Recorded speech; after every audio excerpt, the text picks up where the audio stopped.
So when we started doing these Harbor Educator networking meetings, we also started to think about like, oh, what kind of information do like we as a group like? And I think that what we found was that we as a group love to have our feet in multiple worlds, right? Like we do not go for boxes, do we? No. We're like, life is stepping stones and we're constantly jumping around. So part of that jumping around is the fact that sometimes we as educators, we love to be teachers, and sometimes we love to be students. And so we're going to try to do a little bit of both today and combine those with a pair of pairs of speakers, we'll say. Later in the afternoon, we're going to hear from Laurel Zaima-Sheehy of the Columbia Climate School, as well as Margie Turrin of the Lamont Doherty Earth Observatory. And you're probably familiar with their work from such hits as A Day in the Life of the Hudson and Harbor. Okay. You also might be familiar with Margie Turrin because, obviously when we talk about climate change, which is our topic for the afternoon, you used to have to have the obligatory iceberg with a polar bear on it. Now it's the obligatory iceberg with Margie Turrin on it. I think that's a great icon with her superhero costume on, which I hope is part of your presentation. So Laurel and Margie will walk us through some of the education components, like, hey, here's how we can build climate change into what we're doing with students and outreach. But before then, right off the bat, we're going to have some good, meaty presentations. First, we're going to hear from Nick Angarone. Nick is New Jersey's, get a load of this, this title is awesome. Sorry, Nick, but this title is awesome. Is New Jersey's Chief Resilience Officer. That is just a great title. You can walk into anywhere in New Jersey and say, people, calm down. I'm the Chief Resilience Officer, and people are going to listen, which is what we will do too. He's based in the New Jersey Department of Environmental Protection. Thank you so much for being with us today, Nick. And then after Nick, we're also going to hear right here in person from Professor, I can't even read myself. Look at, after all that, Professor Joel Towers. He's from the New School here in Manhattan, the co-chair of the New York City Panel on Climate Change, an architect in sustainable design. And even without this intro, right off the bat, posited that this presentation is going to be about the practice and about the teaching, which is perfect. So Nick and Joel, thank you both for being here. Let's have a round of applause for our awesome guest speakers preemptively. We will then gauge that round of applause at the end. Did you have a comment? I was just wondering, I think it might be some folks' first meeting here for the Harbor Educators. Could you introduce yourself and maybe what this group is quickly? Oh, certainly. Yes. For those of you, my name is Chris Bowser. I often go by just Bowser. I use he, him pronouns. I'm the education coordinator for the New York State Department of Environmental Conservation's Hudson River Estuary Program and Hudson River National Estuary and Research Reserve in partnership with Cornell University's Water Resource Institute. And that's why I go by just Bowser. And this group, if you haven't been here before, this is a group that that several of us started to semi-formally meet a few years ago, just to kind of use as a place for professional sharing along a broad spectrum of topics, whether it be heavily content-based, whether it be teaching and pedagogy, whether it be addressing building equity and more justice into our programs. And I like to think that we kind of formed this group sort of like just in time in some ways for COVID, because we were around for a couple of years and then COVID hit. And I think we were kind of already coalesced into a group that was able to ride that weird tide. And here we are, we're still going. So if you've been to these meetings before, thank you for coming back. If this is your first time at one of these meetings, we hope this is a welcoming place and that you will continue to be a part of this network and share your good work and your learning with all of us. So without further ado, Nick, we're going to have you go first and take it away, Nick. Well, thank you. Can everybody hear me? Yes. All right, great. Thank you for having me today. I'm disappointed that I'm not there with you in person. It looks from the light behind you guys that the world is a little less orange, which I'm happy to see. My world is a little yes, yellow here as well. So as Bowser mentioned, I'm New Jersey's Chief Resilience Officer. If that title isn't interesting enough for you, I am frequently referred to as the Crow. So I do tend to walk in the rooms with that one also. At the New Jersey Department of Environmental Protection, I also oversee our Office of Climate Resilience. And I'll touch on kind of what those things both mean in a second here. So as Chief Resilience Officer, I'm the Vice Chair of New Jersey's Interagency Council on Climate Resilience. And that's a group that of 22 state departments and agencies that where we coordinate state resilience policy, including development and implementation of the state's statewide climate change resilience strategy.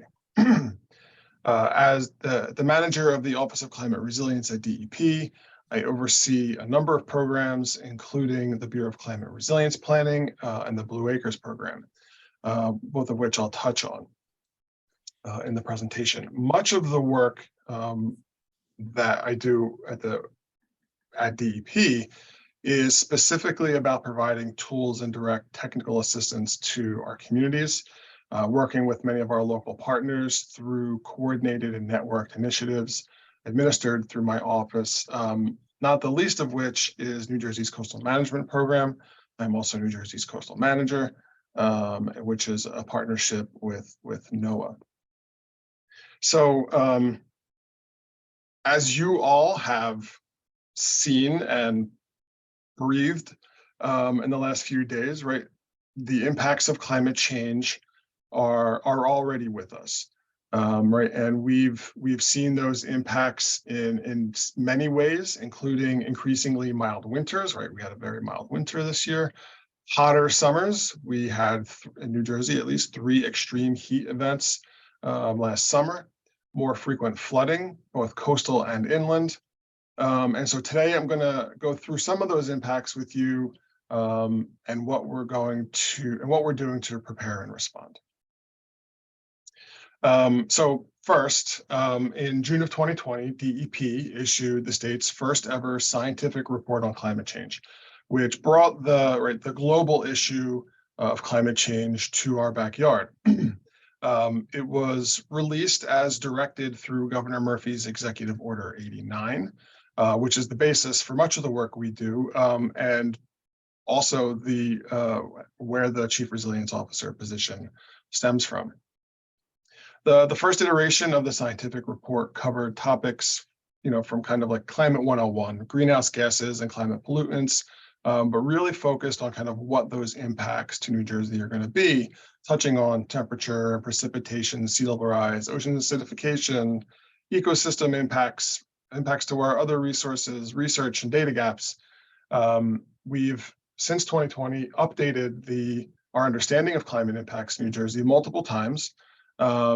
We have multiple reports out on extreme precipitation projections and the impacts of climate change on human health and communities. We released an addendum in the fall of last year, specifically on that topic. So the scientific report is critical to us as we do all of our work going forward, right? As we build our infrastructure, develop redevelop our cities and towns and connect with our communities. Right, and we often think about the destruction caused by storms such as, Sandy and Ida when we think about climate change, right? But we, again, as we've seen in the last few days, the impacts are much more pervasive. So perhaps one of the most obvious of these is heat, right? Increasing and extreme heat. And we are seeing a pattern of significantly hotter than average temperature as we move into the 21st century. Whereas global temperatures have increased about 1.5 to 2 degrees Fahrenheit, temperature in New Jersey has increased by over 3.5 degrees over the same period. The Human Health and Communities Addendum that I just referenced has given us a greater understanding of how extreme heat will directly and indirectly affect the health of New Jerseyans. For one, right, extreme heat acts as a threat multiplier, right? It leads to increased heat-related illnesses and mortality. And this is especially true for our children, the elderly, individuals with chronic health conditions, and people who work outside. You could literally replace that sentence that started with extreme heat and replace it with smoke from Canadian wildfires, right? It's the same impacts, the same folks, the same populations that we're all reading about and worried about right now are the same people who are going to be impacted by these extreme heat events. Extreme heat is also frequently referred to as a silent killer, right? And a recent study found that excessive heat kills almost 450 people annually in New Jersey. And that figure is expected to rise to perhaps over 3,500 deaths just from extreme heat by the end of the century. You, I think, are probably all familiar with, right, the warming stripes, right? And so what this is showing are those warming stripes, it's the history of average annual temperature. And in this case, for New Jersey, dating all the way back to 1895, right, over 125 years. So each of those bars represents the average temperature that year. Blue tone bars indicate a cooler than average year. Red tone bars indicate a warmer than average year, right? And you can see there's a clear trend that we're getting that's getting exponentially higher as we move into the 21st century. Of the 10 hottest summers in New Jersey since 1895, all 10 have occurred since 1999, and 9 have occurred since 2005. So the next one that we're particularly in the past 2 years very concerned about is increasing precipitation, right? And with rising temperatures, we're going to see changes in our precipitation patterns. Some of the most significant updates that have occurred to the climate science that we use to inform our decision-making are updates to precipitation data in New Jersey. In October of 2021, we issued 2 reports in coordination with the Northeast Regional Climate Center and the New Jersey's state climatologist.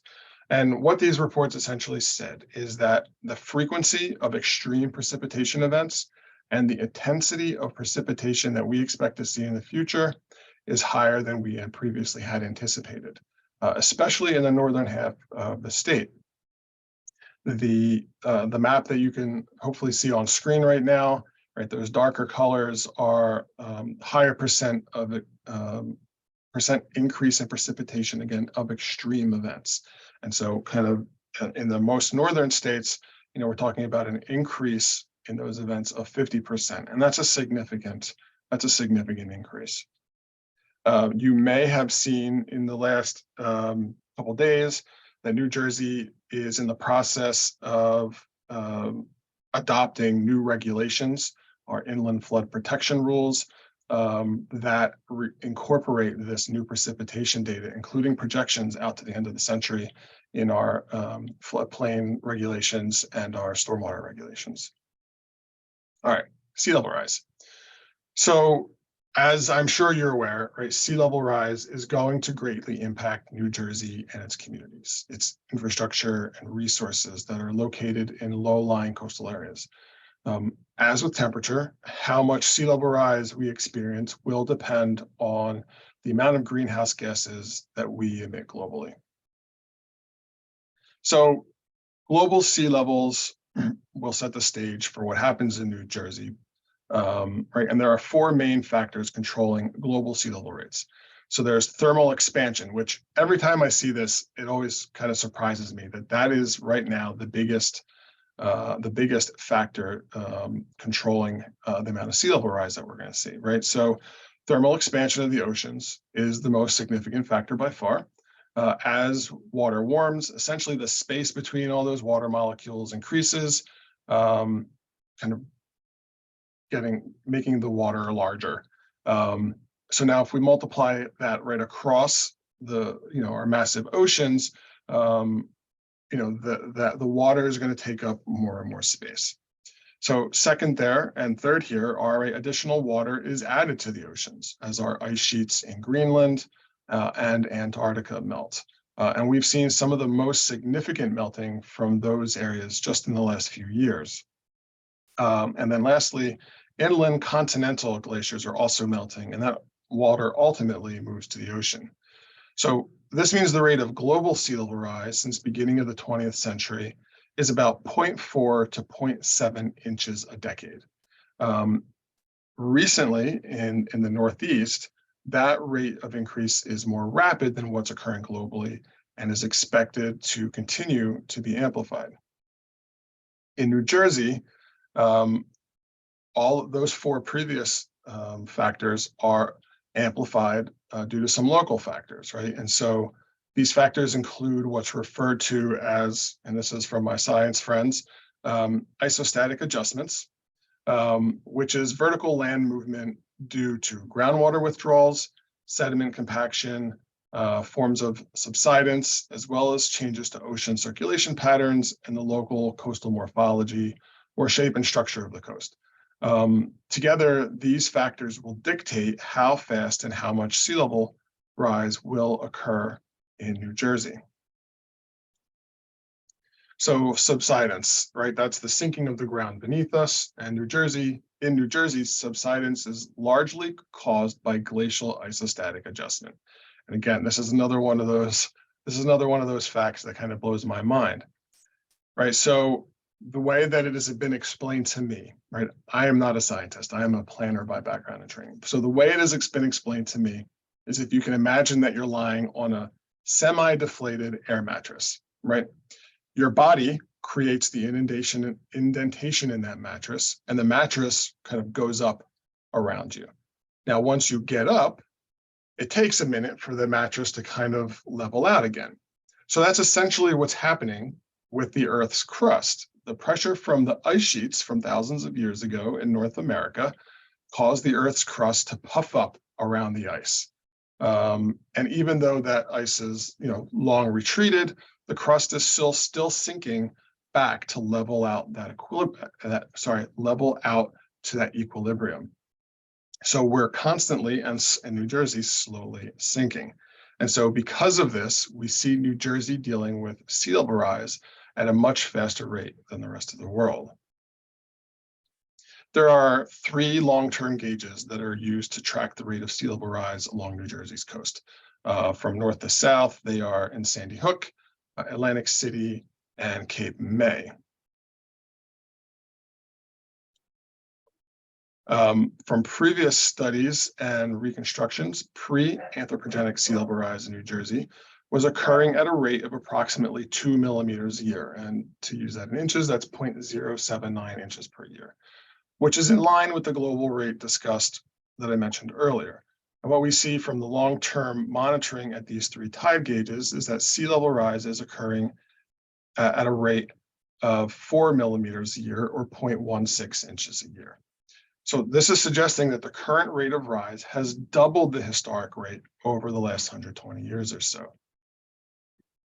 Now, this table here shows the projected rates of sea level rise under different future emission scenarios and with different likelihoods of occurrence.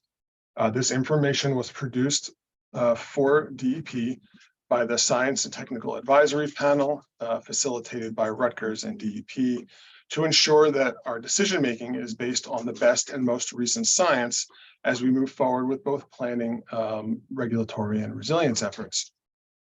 The authors of the panel, STAP, that developed the projections, they're leading researchers. Some of them, are involved in the writing of the national climate assessments. They're involved in the IPCC reports. So we're talking about national and global leaders developing the projections for New Jersey.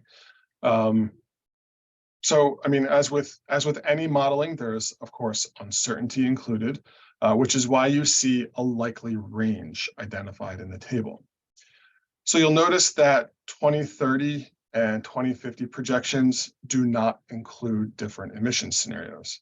And now what that is telling us is that we are baked in to those levels, right? Even with our best efforts to reduce emissions and mitigate climate change, we are locked in at these levels, right? So we are likely to see by 2050, using round numbers, 1 to 2 feet of sea level rise. Now, what we do, now going forward, will impact what we see after 2050, right? But under a moderate emissions scenario, what we're expecting in 2070 is about 2 feet of sea level rise, right? And so that's the 50% chance that under 2070 will be about 2 feet of sea level rise. When we look at this likely range, though, we want to make sure that we are taking an appropriately protective position. And so much of the time, what we look at is that 17% chance, right? So there's a 17% chance under a moderate emissions scenario in 2070 that we will meet or exceed 3.1 feet of sea level rise, right? And I think I'm hoping you can see my mouse circling that 3.1 feet, right? And that means that by 2100, we're looking at about 5 feet of sea level rise. So we're talking about significant impacts here. And then, what does that mean for New Jersey? And so here's one way to visualize what we're expecting to occur in the future, right? So this is Ship Bottom down on Long Beach Island. And this is showing you what 1 feet of sea level rise, 3 feet, and 5 feet looks like. And it's, 1 feet isn't a significant impact. You can perhaps see some of the orange areas where we may start to see some flooding. But as we get into kind of 3 feet, and again, that's around 27, what we expect around 2070, you can see the impacts are broader. And then by the time we're at 2100, we're looking at 5 feet, and that's a significant difference. What's also important to note here, and I think you all probably understand this, right? But that also means that every coastal storm that we have is now starting at a higher sea level. And so when we experience surge and erosion, it's going to be, starting at that higher level and kind of moving in further inland. So this is just a photo of flooding in South Seaside Park, also on the Jersey Shore, where the water isn't coming from oceanside, but is coming from the bay side, right? This is one of our barrier islands, and much of the flooding that we see is coming from that bay side. We have very strong connection of dunes along the Atlantic seaboard or along the ocean coast. So much of the flooding that we see in coastal New Jersey comes from our back bays. Well, here's something that I think you all might be interested in particular. So what you're seeing here is other examples of coastal flooding. Now, all of these photos were submitted by citizens, regular people, through our My Coast New Jersey platform. My Coast allows users to upload photos of flooding and other coastal events, which are then paired with tidal and weather data for that location. So these are all examples of sunny day or high tide flooding. Right, and that's occurring more and more frequently, in part due to the encroachment of the ocean from sea level rise.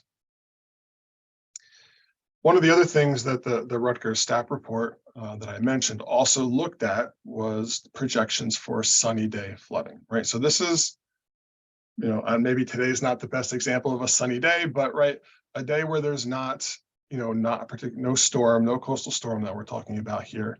And this is simply due to sea level rise and tides, the number of days that we are going to see flooding along our coast, right? And so using Atlantic City as the reference point, by 2030, it's expected that we'll see at least 3 days a month, right? So that's about 35 days a year.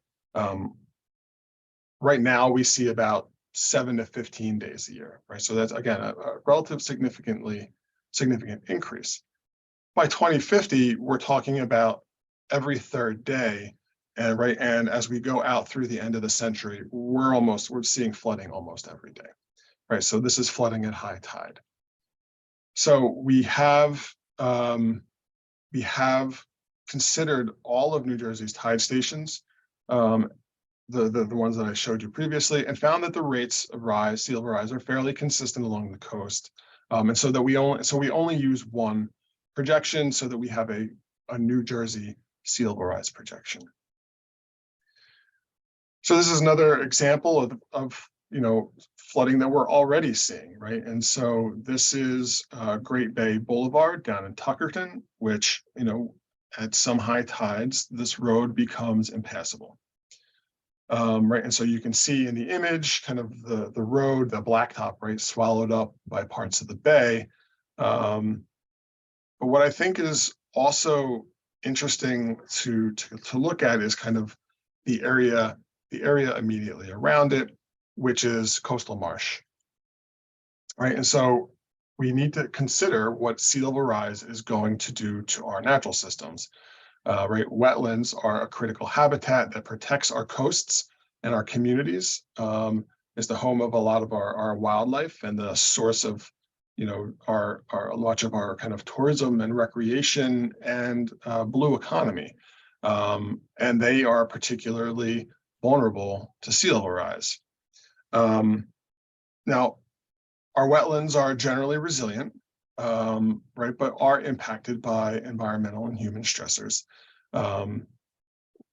Some of the impacts we expect to see from sea level rise, though, are that our freshwater wetlands, some of our inland freshwater wetlands, will be lost due to inundation with seawater, with saltwater, right? Our tidal wetlands are some of the most vulnerable habitat in New Jersey. They provide over $1.24 billion a year in ecosystem services. And so again, those services, they buffer our coastal communities from storms, they filter nutrients and sediment out of the water, right, making our waters fishable and swimmable. They provide nursery habitat for commercially important fish, draw tourists interested in fishing, crabbing, birding, right? They mitigate climate change, they sequester carbon in the soil, they provide critical habitat for rare and endangered species. And our tidal wetlands are unlikely to be able to keep up with the rate of sea level rise, right? So the increased flooding and salinity are projected to lead to a 90% loss of our brackish marshes, about a third of a loss of our tidal swamps, and 5 to 10% loss in our tidal fresh marshes, just in the Delaware Estuary by the end of the century. We're also losing some globally rare species, such as Atlantic white cedar. And, again, as we lose these marshes that have sequestered carbon for thousands of years, as we lose them, that carbon is then released in the atmosphere, further exacerbating the issue. All right, so that was fairly doom and gloom. So what is New Jersey doing about it? And so I'm going to focus again in kind of my side of the climate coin here, right, is climate resilience versus kind of the greenhouse gas mitigation aspects. And so I mentioned very early on that Governor Murphy issued Executive Order 89, and Executive Order 89 laid the foundation for resilience work across the state. It established my position. It also created the Interagency Council on Climate Resilience, which is currently comprised of 22 state agencies and departments. One of the other mandates of the executive order was to work with the Interagency Council to develop a climate change resilience strategy to guide state action on resilience. After a few years of toiling away in our kitchens and our basements during the pandemic, we released that strategy in October of 2021. One of the most important things that the strategy did was define resilience for New Jersey. And if you're at all familiar with kind of resilience and adaptation, the two terms here, you'll note that the definition that we're using is kind of a melding of those two, right? We're not just bouncing back, we're bouncing forward. So this is a quick outline of that strategy. It includes 6 different priority areas that dictate the way that New Jersey is going to respond and adapt to climate impacts. And the strategy includes recommendations for how state government, for how executive branch agencies are going to change policies, regulations, funding decisions, operations to enhance resilience around the state. Not shown here, but worth mentioning, is that there's a very specific focus in the strategy on climate justice, right? So our overburdened and socially vulnerable populations and communities feel the impacts of climate change first and worst. And research shows that their recovery from climate impacts is often slower. And so we have strategies and actions to support those communities throughout each of the priority areas in the strategy. Now, this was a fairly high-level strategy, setting a vision, if you will, right? Strategy was the intentional use of the term used here, but we have to figure out kind of how we move this strategy closer to implementation. And the way that we're doing that is right now we're working with the Interagency Council on development of what we're terming resilience action plans. And so over the next few years, under Governor Murphy's term, we have about 3 years left, including this 2023, we will develop and issue a resilience action plan around specific climate impacts, right? And the first one we're looking at is around extreme heat. And so these resilience action plans are intended to identify specific, aspirational yet implementable actions that agencies are taking, will take, and should take to advance New Jersey's climate resilience. So I also mentioned, as part of my job at DEP, I work a lot with communities, providing them with technical assistance, and right, that's critical. That's critical to New Jersey's resilience. As you know, if our communities are resilient, the state will be resilient. And so, perhaps even more important than the work that I do with my sister agencies is the work that we do with our local governments. And in my program, that effort is referred to as Resilient NJ. Resilient NJ we've developed comprehensive resilience plans with about 30 communities over the last 2 years, and we'll be looking to double that in the next 2. And the program is critical to helping our local governments understand their long-term vulnerabilities to climate change and developing community-supported plans to respond to those vulnerabilities. Now, that's really important, kind of what I just said there. This is not the state coming to these communities and telling them how they should respond to these climate impacts. This is, we provide a team of consultants, a diverse team of consultants, to provide the technical support and information that these communities need to understand to identify their vision for resilience through the end of the century. The 4 regions that you can see kind of up on your screen now, These were 4 regional plans that we did. They were Sandy funded through the HUD National Disaster Resilience Competition. This was a multi-year comprehensive vulnerability and planning process. Again, very much directed and guided by the community. And I'll kind of reiterate here, I say community intentionally. We're not talking about just municipal officials. There was a significant and robust engagement with the community, the people and the organizations in the community. These 4 regional plans were released in October of last year. And with some additional funding, we'll actually be extending the work in these communities over the next 2 years. Some other changes in New Jersey that assist or make sure that our local governments are considering climate change. There was Public Law 2021, Chapter 6. Essentially what this did was require that local governments, municipalities, include a climate change related hazard vulnerability assessment, that is a mouthful, into their master plans, into their comprehensive plans. Right, and so this amended New Jersey's municipal land use law to make that a requirement. And so effective immediately, or effective as of 2 years ago, local governments were required to include this information and start making decisions around how they were going to, the vulnerability assessment was intended to inform their land use decisions. And so this is something that we provide technical assistance with to our communities. And because we don't have millions and millions of dollars to provide the Resilient NJ type technical assistance, because we have 564 individual municipalities in New Jersey, we've also developed a toolkit, Resilient NJ, a local resilience planning toolkit. The idea being here that an informed volunteer is kind of how we try to target this, right? So that's your local planning board member, your local environmental commission member, that an informed volunteer would be able to do some level of vulnerability assessment and start to identify the types of actions that they want their community to do to respond to those vulnerabilities.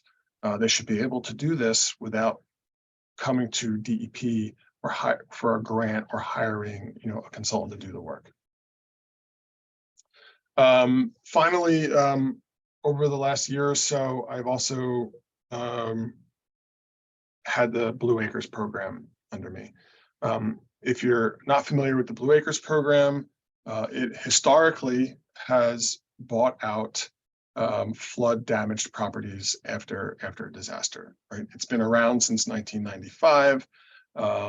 It has purchased over 800 homes since Hurricane Sandy, and made over 1,000 offers in that same period of time. Right, but we have to recognize that a better solution is helping people out of harm's way before there's a disaster. And so we're in the process of evolving the program to incorporate kind of a more proactive approach and to work with communities and homeowners to plan for and understand the opportunities where buyouts might be an appropriate response, considering the vulnerability, the social vulnerability, right, of the people who live in the area, but also kind of the vulnerability to flooding, right? And so this is an ongoing effort, and we've just started having these conversations, and it's something that I'm very much looking forward to figuring out how we do that over the next year or two. And with that, I'll stop.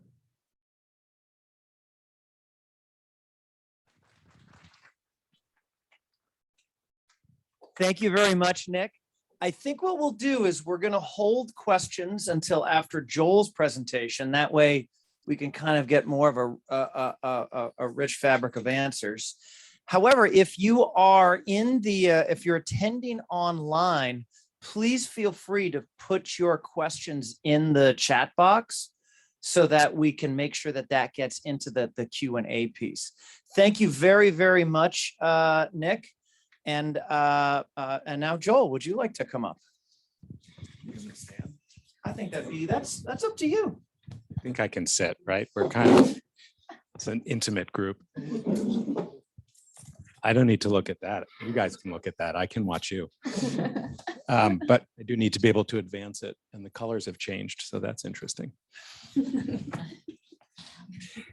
It keeps it fresh. It's all part of climate change. That's right. You gotta, it's what it means to live in a time of uncertainty. So unlike Bowser and the Crow, I don't have a nickname. But I think if we do this again, I should get one. The three of us could start a band maybe. So Nick has covered a bit of the science, and what I would say to this group is that what Nick described for New Jersey is happening in New York. Not surprisingly, I don't know if Nick is still there, but the municipal and state boundaries between our neighboring states don't matter to climate change. And so a lot of the science that you're hearing, you can understand for New York as well. I'll cover a little bit of it, but I want to try to augment what Nick said. So I was doing a little quick change to my presentation as we go. And I will respond in real time. I also was told that I had 30 minutes to tell you everything that I know about climate change and situate that in the context of teaching as well and visualization. So that's not going to be possible. So we're going to narrow this down. I do think what I'd like to do is to present to you a bit of where we are in the science, and the important part, I think, of my contribution today as part of the New York City panel on climate change. I do want to say that, and I'm very happy to have colleagues from Columbia and Lamont here. Much of the work that I will reference comes from both the New York and New Jersey science community that has been working on this information for a very long time, this research. What I wanted to begin with is this beautiful image of where we are. The colors are back now. That's nice. Well, this is actually a false color image, but we look at it and understand the estuary, and we're situated right here today. If in case I've confused any of you, this is north. But the intention was not to be confusing, but rather to focus our attention on the Hudson Raritan, and in particular in the Harbor Estuary for today's discussion. And so I'm just going to leave this up for a moment as you look at that, and I will say a few words of introduction as to what I will discuss today. I also wanted to make reference, which I will a little bit later, in building on Nick's talk, to the cumulative impact law that Governor Murphy also is responsible for having passed in New Jersey, and the important role that that plays in the context of environmental justice, which is something that I really want to focus my portion of the presentation around. So we'll come to that as well. So this is not a group, I don't think, that needs to be convinced that the climate is changing. When I looked at everybody's background and all the various different agencies and groups that are participating in this, this is really more a question of what do we do about it? How do we communicate the information, the science that's already known? So I have some different slides from Nick's that talk a little bit about it, but we all always start with Ed Hawkins' visualizations. You saw the climate stripes. I will show you a different one, in part because how we communicate the knowledge that we have about the fact that the climate is changing and its impacts really has two very important characteristics when it comes to teaching and when it comes to building the capacity for change. One is that climate change is a kind of terrifying reality. And climate anxiety is real. There are whole populations and generations that will be living in a time in which the dominant issues that they will deal with are those that are inherited through and continue to be the effects of climate change. And how to have that not be, this is my favorite moment in this visualization. By the way, this is how you get to the climate stripes. What you're seeing here is the temperature change from 1880 to 2022. And so and these are global averages, as you heard from Nick, those are vary locally. They also vary locally in part, not just because of some of the conditions that he identified, but because of things like urban heat island, which we have a very significant challenge around in New York, as do many of the municipalities in New Jersey, a result of the fact that the cities that we produce absorb all of this heat and re-radiate it at night.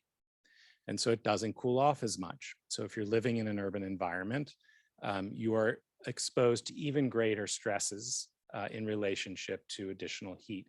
And so again, we have to address different types of issues. I think, and again, for the purposes of communication, I do think that we're much past the age of skepticism, but not entirely. We certainly live in an age in which false information is rampantly circulated, and one only imagines that artificial intelligence will increase that probably and not decrease it. And so I do have found over the years that it's important to be able to present a kind of physical evidence in the teaching and communication of climate issues, to be able to assure audiences that you're starting with a kind of general shared knowledge. And so what you're looking at here are ice cores. And you're looking at the relationship between CO2 in the atmosphere and temperature. So again, if you go back to the circular diagram we just saw and you extend that back in time, 800,000 years in this case, what you see is a correlation between CO2 and temperature, and it's a very tight correlation. And so as a result, when you then go to look at what is happening in the present time, and you see the significant increase in carbon dioxide, largely from the Keeling curve in Mauna Loa, the argument or the evidence for anthropogenic climate change is very clear, right? What has been happening for hundreds and hundreds, in fact, millions of years around a relatively stable period of time. And in our case, what's most important, I think, for the human species, maybe not for all species, but for human species, that the Holocene, the time of which all of human civilization and cities and cultures have developed, was a time of great stability, relative predictability, if you will. What we are living in today, what is often referred to as the Anthropocene, is a time in which human activity has changed that reality. And this is what, these are the evidence, the data that support that. And so anyone who follows 350.org or any other kind of organization that has sought to make their name and consistent with a kind of ambition. The 350 is in relation to parts per million of CO2 in the atmosphere. I remember a decade ago when this article came out here, when we passed 400 parts per million. We're now at about 425 parts per million as of a few weeks ago. So we will soon be 100 parts per million past where 350 thought stability was. So we have some very significant and ongoing challenges. So I wanted to bring us back to New York from that global context. As Nick said, that's the bad news story is easy to find. The question is what's being done about it and how do we address these issues? So the New York City Panel on Climate Change, which here we'll have a little bit of redundancy with Nick's story, is a 20-member panel of experts. And you can see we have biophysical climate scientists, social scientists, architecture, engineering, urban design, ecological health, economics, and risk management. We've been around for quite a long time now. 2008, Mayor Bloomberg first convened the New York City Panel on Climate Change. In 2012, it was formalized in local law. So local law 42 establishes the New York City Panel. That's a year of that many of us remember as the year of Hurricane Sandy. And as I like to say, a fun fact about the New York City Panel on Climate Change and local law 42 is that it is passed prior to Hurricane Sandy. So if you think the city council was being forced by a storm to take action, it's actually not the case.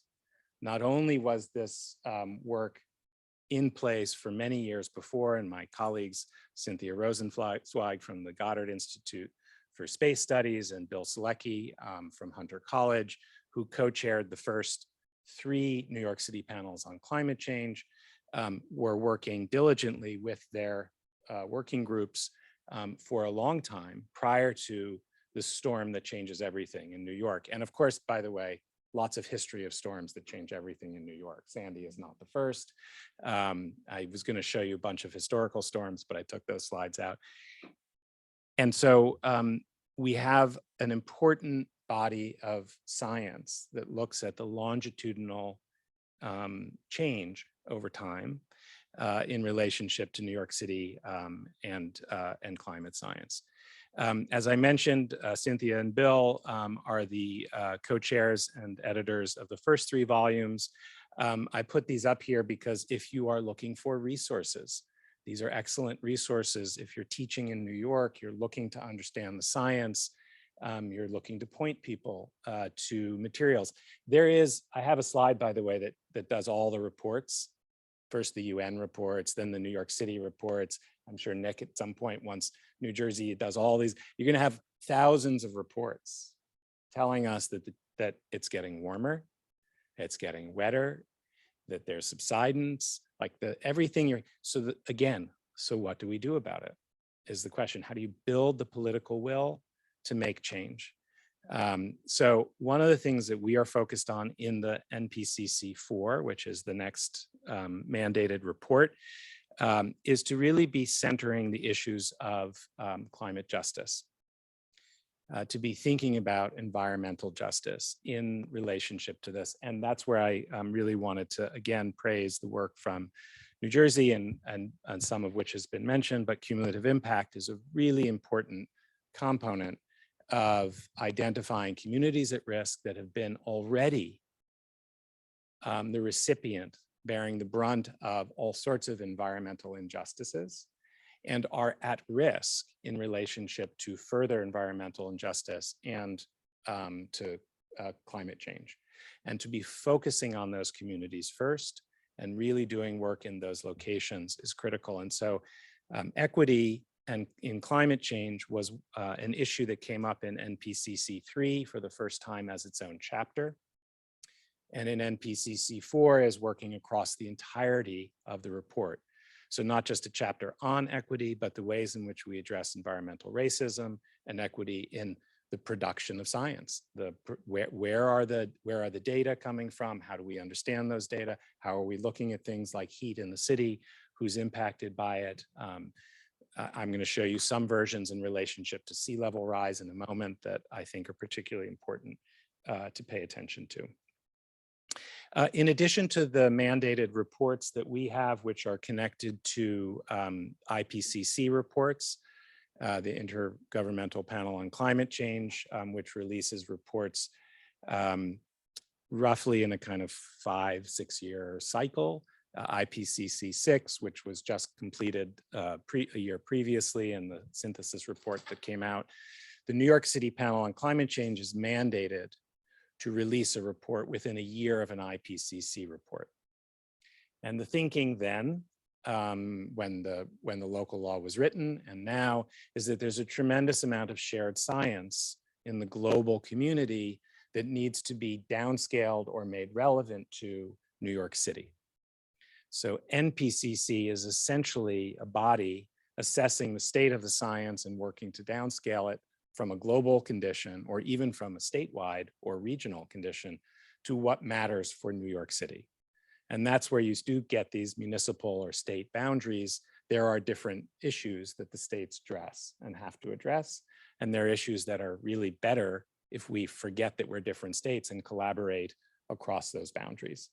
And so the NPCC seeks to sort of think regionally, be policy relevant in support of the city of New York, so that they can make policy decisions, now I'm quoting Nick, based on the science, right? So our job is not to make those decisions, but to inform the city on what is the relevance of that work.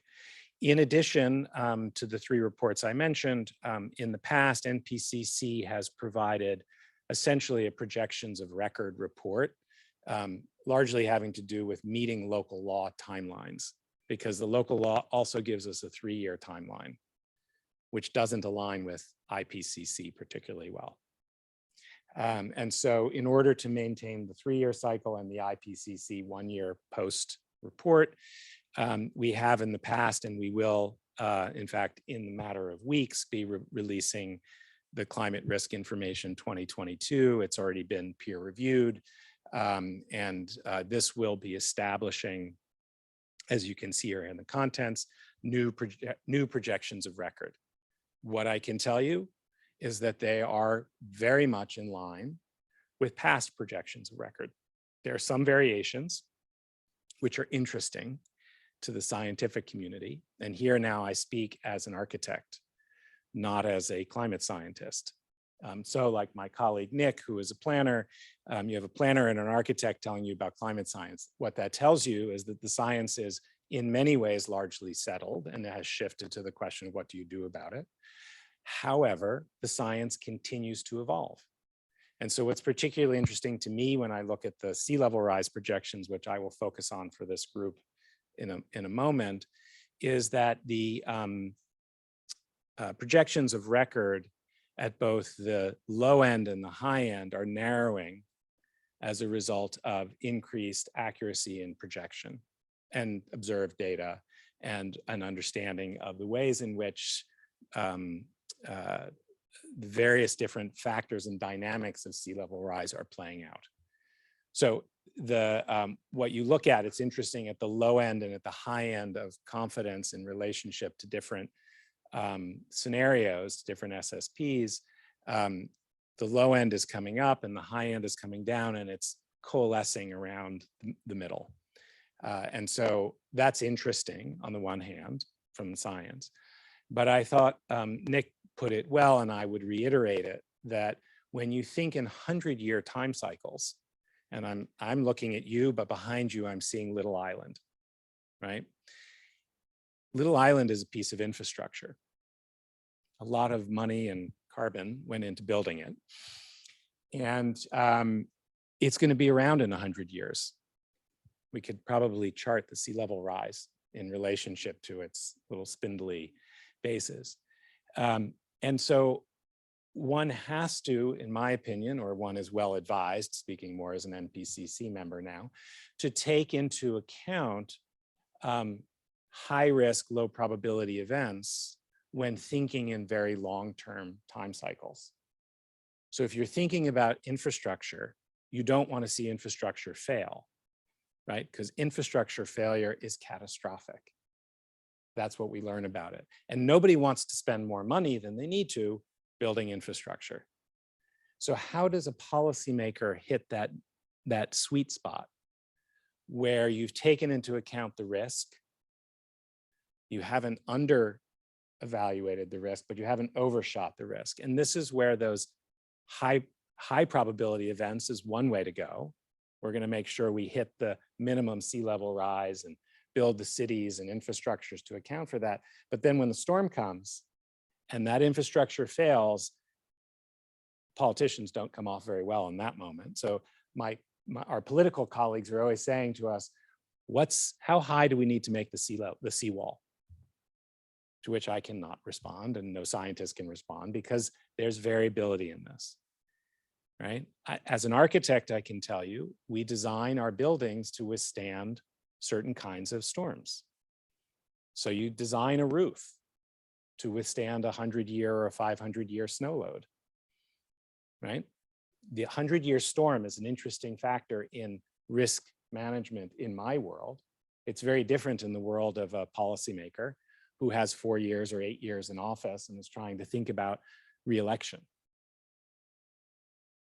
And when you say to somebody, well, we could build that roof or we could elevate that building to a 500-year storm, they're thinking, why do I need to do that? 500 years, what does that mean?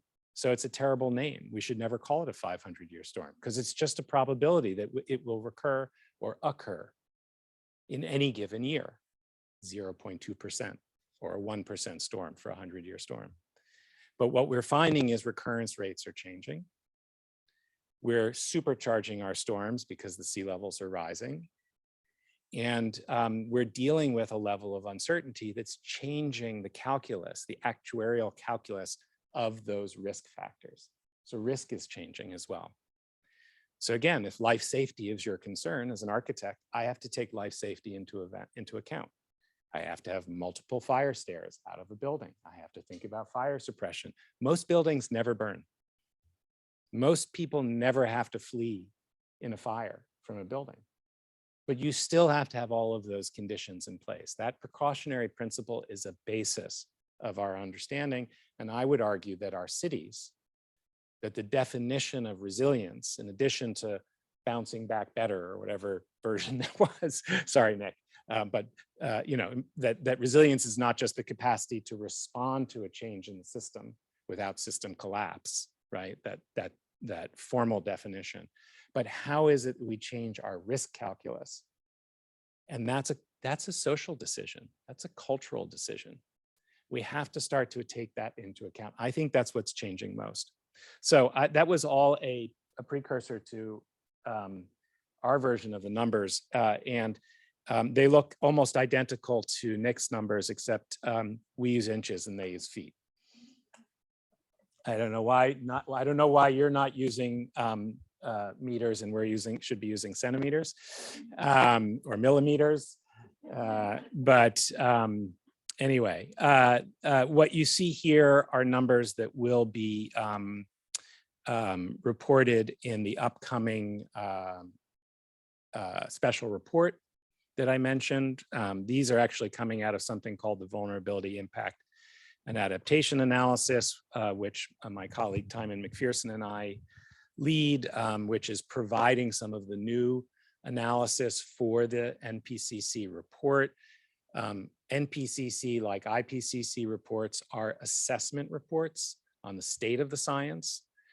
So new science needs to be produced, but what you're seeing here is essentially consistent with Nick's data. We do provide something called ARIM. And by the way, I don't have to say this to all of you who are interested in climate, but if you're looking for an acronym, the best place to go is climate science. And so ARIM stands for Arctic Rapid Ice Melt. And this is a scenario in which a greater than expected deterioration of the Arctic glacier landscape would produce a much higher sea level rise. And what's interesting is that new data on how all of that is working is also informing these projections. Everybody likes to go to the middle. You can go to the, you can go to the high end of sea level rise. And if you go back to some of those earlier NPCC reports, what you would be seeing is that the increase, these are, by the way, over 1995 to 2014 baseline numbers. So this is not historic. This is from that baseline that these increases are coming. And of course, everybody wants to know how much additional subsidence is happening because of the weight of the buildings in New York City, because that's what the news likes to report these days, right? The subsidence has been happening for a long time, unrelated to how many buildings we have in New York, but it is contributing. You'll see some of the colleagues who are working on this in these citations. So the fact of the matter is, big storms get attention. This is the Brooklyn Battery Tunnel during Hurricane Sandy. So it is important, I think, as a community to be able to both contextualize storms like Sandy. I had an Ida slide that I didn't show here, right? Because policymakers will say, are we ready for the next Hurricane Sandy? And the answer to that is no, because it was Hurricane Ida, or tropical cyclone, or the remnants of a tropical cyclone. And it was a totally different storm. It produced intense inland flooding. And one of the things we're doing in the VIA report are new, what are called IDF curves, yet another acronym for you: intensity, duration, and frequency. So the nature of that storm, the nature of that cloud burst that's happening, how much rain is falling in a very short period of time. And so Ida presented an entirely different type of risk to the city. And so are we ready for the next Ida? And the answer is no, because we don't know what that storm will bring. But we do know it will be impacted by higher sea levels, depending on where the tide is, what that storm surge is, what happens after that storm. The city is very interested in compound events. So if we have a Sandy and we lose power and you're in the middle of the summer, what happens to people who are at risk to heat, as Nick mentioned, because heat is the biggest threat to life in the city, everywhere. So anyway, compound storms. So I'm gonna go through these quickly. And by the way, I don't know who has these slides, but you are more than welcome to share them with anyone here who wants them. They all have links to this. I wanted to just share with you, again, work from others here. This is the Waterfront Justice Project, interactive mapping, which is a project of the New York City Environmental Justice Alliance. Nija has been doing really important work for many, many years, but in this case, focusing on the impacts of sea level rise, because that's what I understood this group was interested in relationship to environmental justice questions. And here they're looking at significant maritime and industrial areas. And I'll just go through these slides quickly. You can go to their website and see this incredible work and this mapping. It's a great visualization tool to the risks that the city faces. And mostly what you see is that communities of color, low-income communities, are disproportionately impacted by sea level rise, its relationship to toxic sites and former industrial sites, and the ways in which this plays out with storm surges and existing toxic storage facilities, waste facilities. And a lot of this has to do with the history of a working waterfront and where things were stored, and a relationship that the city had to a period of time in which things were relatively stable.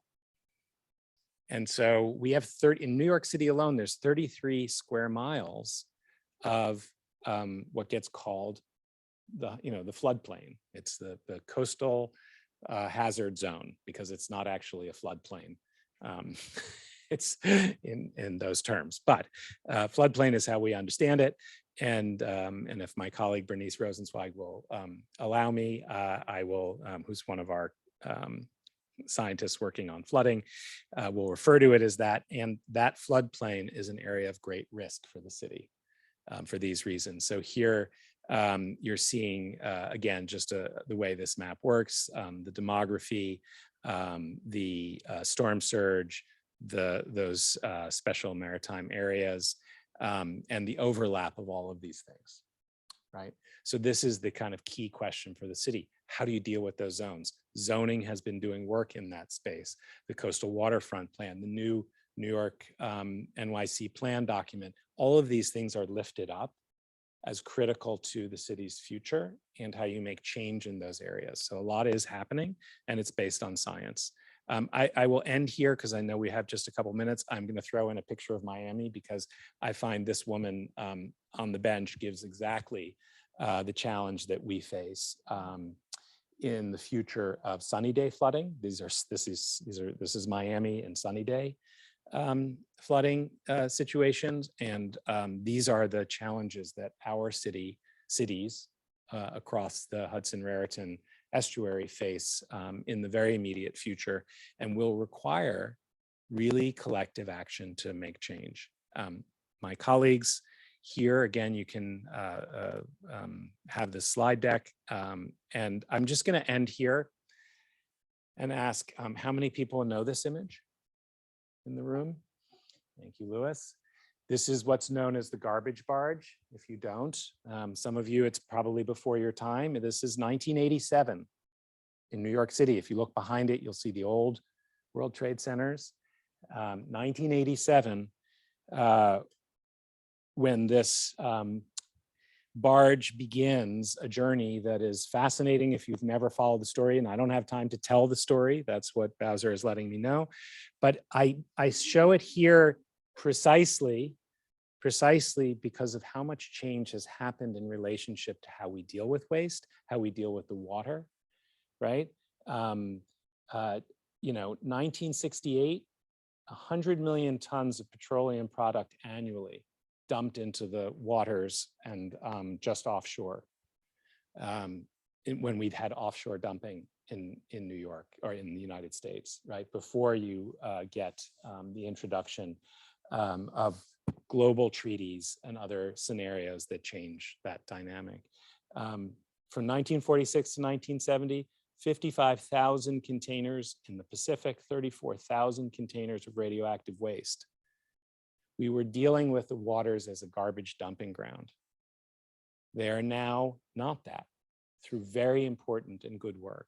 And we need to look at and understand the waters of New York, of New Jersey, and this area as both a place to be protected, but also a place from which we must build a new kind of relationship to our cities so that we are not trying to wall them off, which will not work.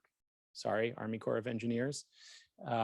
We must figure out ways in which blue-green infrastructure, nature-based solutions, access to the waters are part of the future. And so I show this both to remind us that we have a history to address, but that through concerted and collective municipal and political and community action, it can happen. And it was pre-French cables for mediation. It is indeed. It's a great narrative, but I don't have time for it. Thank you, Joel. My students is that the waters are rising because they're taking revenge on problems of the past. We do have a couple of minutes for questions. So I'll, if Tina and Rosanna, if you can check out if anybody online wants to put a question in the chat box, that's great. We'll queue that up. Within the room, are there any questions for either speaker or both, or even just a comment, an additional comment to add into that? Yes. Can I just talk to the ceiling make on? Yeah, Yeah. yeah. Nice. Thank you for that. That was really interesting. I also love Bernice Rosen, so I worked with her for a while, and her research on cloudbursts is really awesome. So highly recommend anybody look into it. Sarah Lawrence College for anyone. And we went to the same high school back in the day. I mean, I didn't go, not at the same time, but very small world in Brooklyn that we actually went to the same high school. But just thinking about sea level rise in environmental justice communities, like, because I know that there's a really strong overlap between previously redlined neighborhoods in New York City and urban heat island effect. And I was wondering how much that interacts with sea level, like coastal vulnerability as well. And like, like, because I know a lot of inland communities have really strong urban heat island effect, like Brownsville and East New York and Brooklyn, and but like, is it the same on the coasts as well in terms of redlining? It's a little different. It's more along the lines of the research that you saw from the New York Environmental Justice Alliance.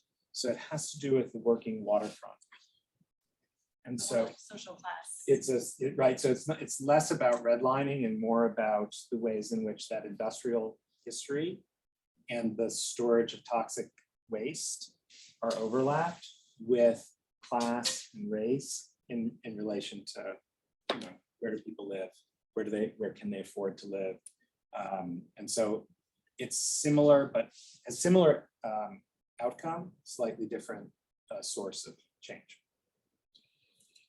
Got a question from the chat also. So Joshua from DEC is wondering how much corporate resistance has there been against the push for blue-green infrastructure? And how would these topics be taught for those in elementary schools, especially since NYC lacks a standardized climate education infrastructure? I mean, you all are in that space. So what I would say is the most profound way to teach about blue-green infrastructure is to get students out of the classroom and into the world, not that the classroom isn't part of the world, to feel the difference of the way a tree evapotranspires to produce cooling, microcooling. Why is it cooler there? How is the tree acting like a pump, putting a tremendous amount of moisture into the air as a result of its functioning? To understand that from standing on in a parking lot surrounded by heat absorbing materials that are re-radiating that in the middle of the day or at night even. So to be really physical in the landscape and to understand that communities, and this is where the redlining stories history is so important, because what you see is significant disinvestment in tree canopy in formerly redlined areas. There's a significant underrepresentation of parks and open space. There's an overrepresentation of impermeable surfaces, right?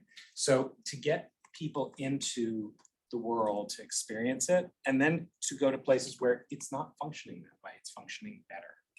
So I think the first answer is learning by doing, being in that environment, very Dewey-like. And secondly, I would say that corporations are, not to be Pollyannish about this, there isn't a future in being a climate denier. The question is how far can they see past their quarterly earnings? And so the companies that are thinking about long-term commitment, particularly family-owned companies, I find. So there are corporations that are family-owned, but they have a different take as opposed to ones that are just reporting quarterly. They should have that same long-term interest, but this is the dynamic we're living in. So I'm a big believer in working with anybody who wants to make change and not vilifying anyone, but not giving them, not providing cover for the wrong behavior. So I think drawing people into the discussion, understanding long-term commitment, those are sort of the keys to change, and that's key to the educational piece. And Nick, do you have anything you want to? Oh yeah, go ahead, Nick. I say I'll add two quick things, right? So on the kind of the corporate resistance question, it's something that I have found interesting, right? So at DEP, right, where I focus primarily on kind of policy and coordination and planning, right? It is a regulatory agency, and as I mentioned, we're in the process of adopting new regs for inland flood protection and developing new regs around that incorporate sea level rise. What we do get pushback, particularly on regs, from kind of corporate entities. But what I find very interesting is that just as frequently we get kind of behind the scene messages from kind of the right individual businesses saying like, our business and industry groups are kind of pushing back, but really, there's a lot of businesses who don't actually want to push back. And so it's interesting that we see kind of a disconnect there. On the teaching piece, right, in New Jersey, it is state law that climate change be incorporated into the curriculum. The way that works, the way that it's been set up is that it's essentially up to the districts, individual school districts, to incorporate climate change into their curriculum as they best see fit. Now, what I think is most interesting about it is that it's not that they set up a climate change class. They incorporate climate change into every one of their course areas of study, right? So in English, English Lit, there's some type of addressing or education around climate change. In math, in history, right? In all of those kind of different aspects, they are addressing at some point in the school year, information about climate change. I'll say in my district, my kids' district, I have 2 kids in high school.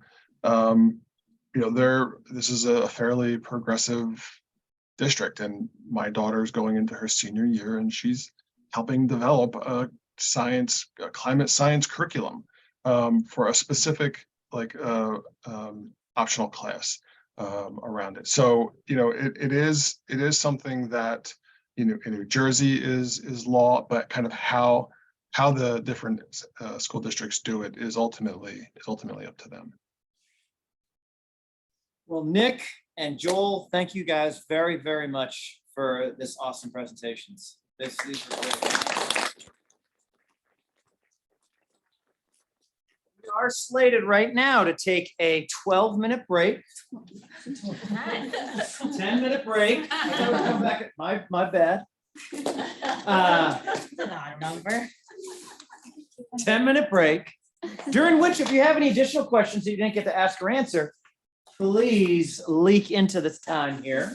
When we come back in 10 mere minutes, we will then this question was the perfect transition into the pedagogy, teaching, and how to communicate some of these concepts to the people that we get to work with.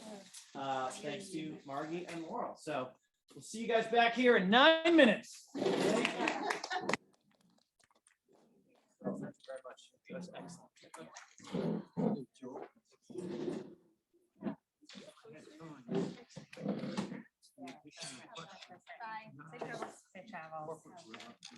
But cities and towns are reluctant to implement because of the high.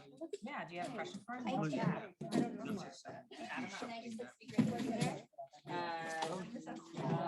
Speakers are on. Nick, can you hear us right now?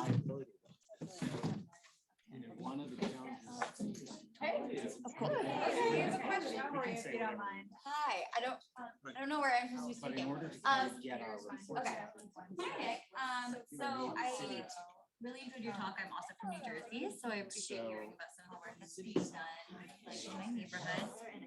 You talked about the teacher retreaters program that you've kind of been managing, and managed retreat is such a challenging solution. You can't hear me. I can hear that you're speaking, but somebody else I think is close to the mic, so I'm not catching most of what you're saying. Okay. There you Can go. you hear me now? Okay, Yeah, great. yeah. So I don't know. I was just saying that I'm from New Jersey, so I really appreciate your talk and hearing about some of the programs that are on the ground. And the Blue Acres one is particularly interesting to me.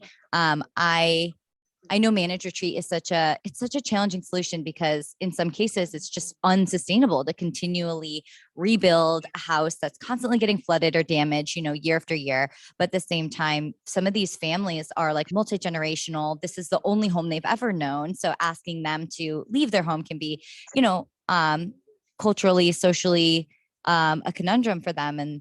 And so I was just curious if like your Blue Acres project or program has options for residents or community members to like when they do relocate to have like career opportunities in their new home, or like school systems that their students can be integrated into. Like what are ways that the Blue Acres program are helping with this transition for families? So where in New Jersey are you from? I'm from Weehawken. Okay. So the Blue Acres program has gone through multiple kind of evolutions. And in the last few years, after Sandy, they incorporated, they have a term for it, which is escaping me at the moment, but where we help people. It's not just like we go in, we buy their house and we're like, good luck. We do help them try and find something that they can afford, that is somewhere they want to live, that is not in another vulnerable area. But kind of the level of assistance that you're asking about is not something that we provide. It's, if I'm completely honest, we don't have the resources. We don't have the capacity to do that level of assistance. There are organizations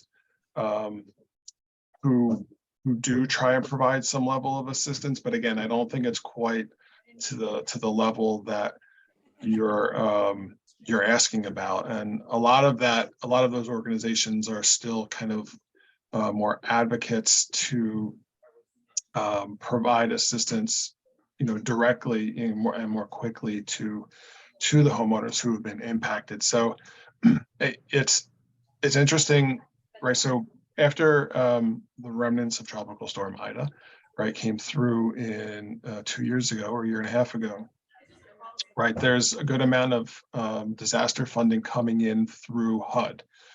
And that comes in through our Department of Community Affairs. And there's conversations kind of in that realm about kind of how do we provide more of the type of kind of social assistance that you're asking about, but kind of the programs aren't there yet. It's not there. It's something that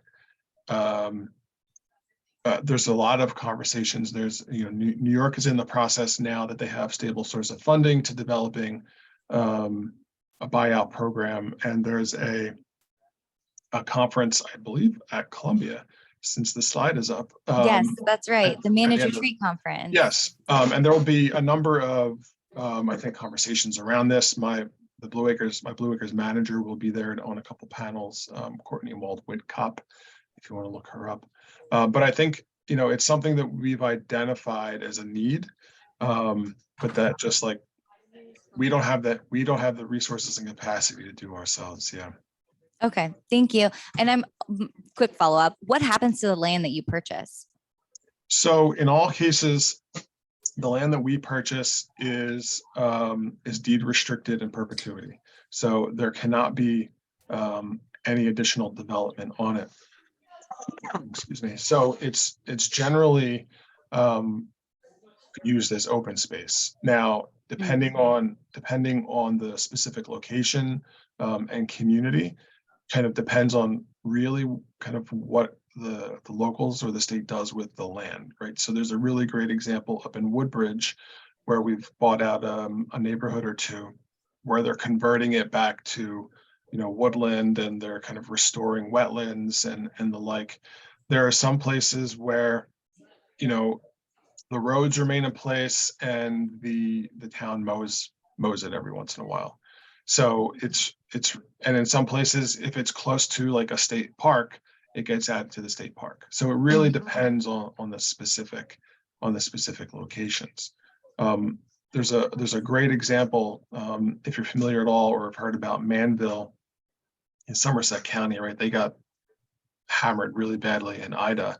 And there's an area of town that has floods regularly, where they worked with the Nature Conservancy to develop a plan to eventually turn this one area along at the confluence of the Millstone and Raritan rivers into a nature preserve. So there's lots of opportunities kind of depending on kind of the resources and capacity, largely of the local governments. And that's one of the things we're trying to do is really work with the towns to start identifying these areas as an asset to their community after we've done the buyouts, and not just leave them as kind of, overgrown, fallow areas with pests. So there's again a broad kind of broad range of kind of what the communities are able to do with them. Yeah. Okay. Thank you. Yeah. I was hoping that was the answer, that primarily it would be either park space, open space, or something that could build resilience in that community. So that's all very positive. All right. Thank you, Nick. You're welcome.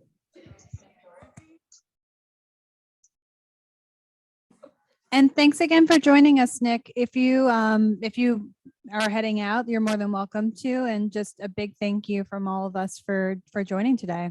Really appreciate it.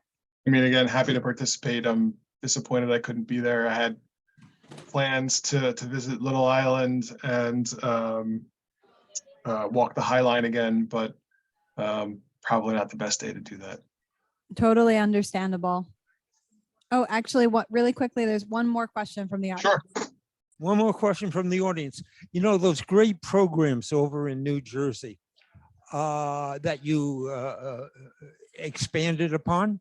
Suppose you find a town that, although they hear what you say and they're part of the program, just absolutely refuse to, in fact, implement the program. Do you have any teeth in those programs to push them into acquiescence? So there's a number of different programs. So depending on which one we're talking about, right, matters. Most of or almost everything that I do personally in my programs is voluntary, right? The Blue Acres buyouts are voluntary. The resilience planning programs are voluntary, right? So more often than not, the communities have approached us for assistance. The regulatory piece, right? The regs that you don't have, there's no option. You're required to follow them. And in that case, it's less of much less of a kind of a municipal government regulation, so much as if you're building, right, X, Y, and Z, those buildings have to meet certain requirements. So in which case, right, there is also enforcement, and should it go that far, kind of, right, court orders and fines and the like. But more often than not, for my programs, it's completely voluntary.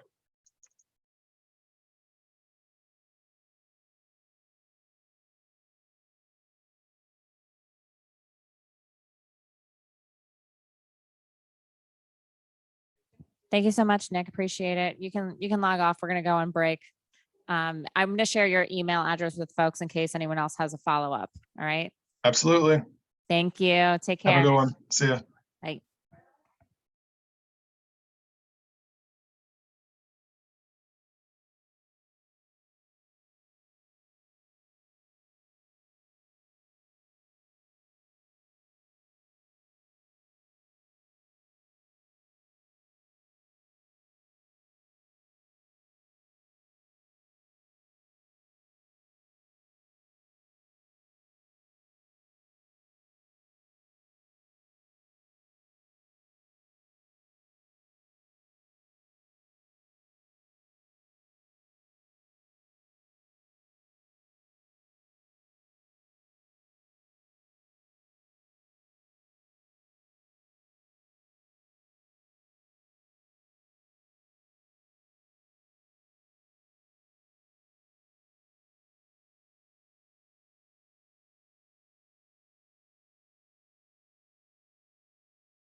Margie. Margie. Testing, Margie. Margie Turrin.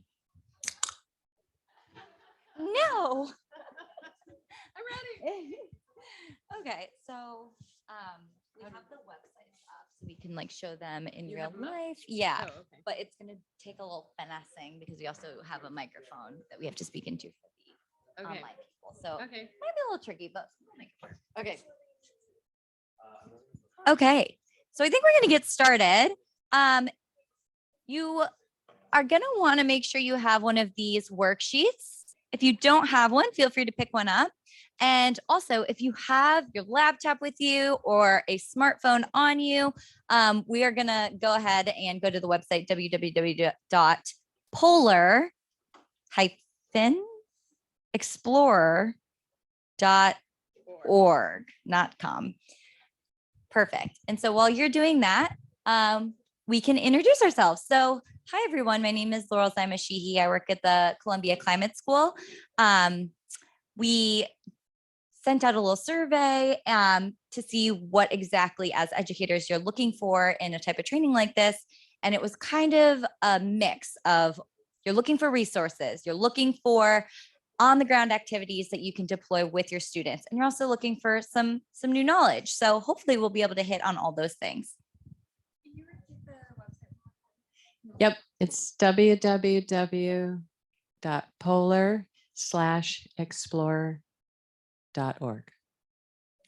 Yeah, and I'm Margie Turrin. I'm at Lamont Doherty Earth Observatory. And I just want to say that it was great that we had these other two talks before us because they took care of a lot of the background pieces. We'll iterate on some of those. The visuals and graphics from the last talk were beautiful. That was a lovely way of kind of looking at how we can really engage people in thinking about how we can address these things. And that's what I know all of us are about. It's about getting people thinking about it, helping them understand where we are, and then helping us move forward. So this will be fun.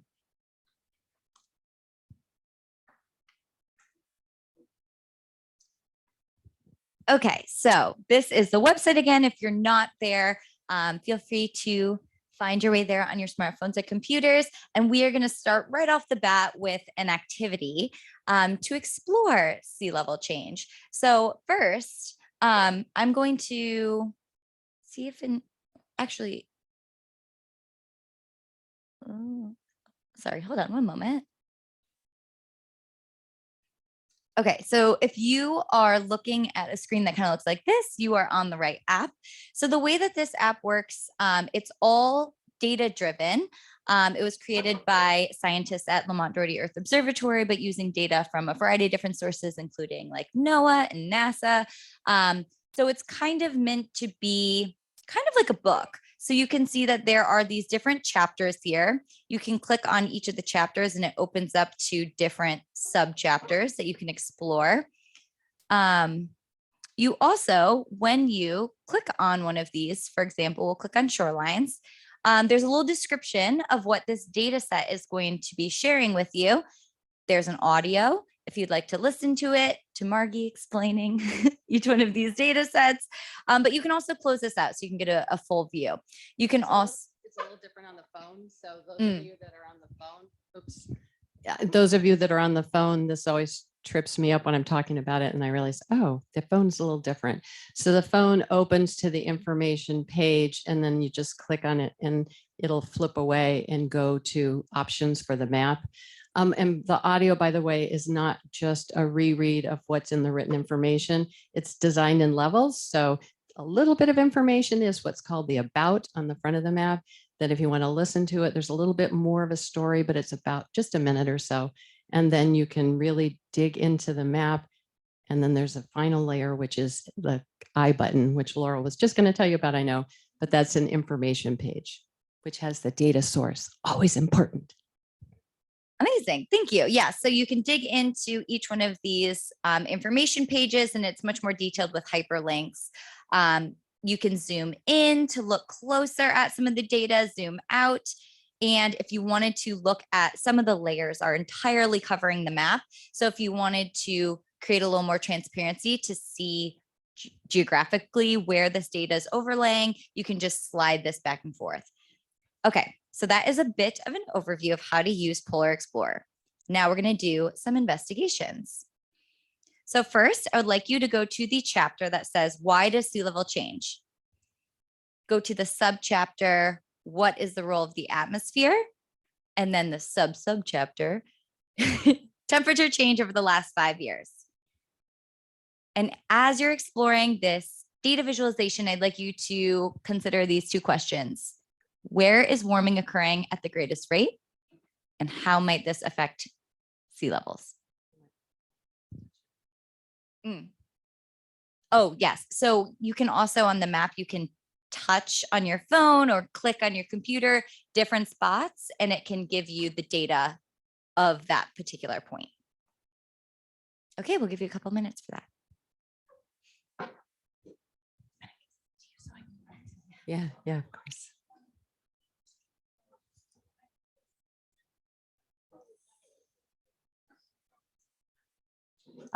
Does anybody need help?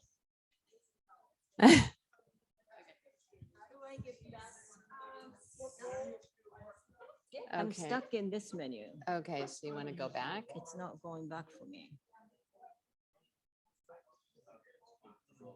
What is sea level? Sorry.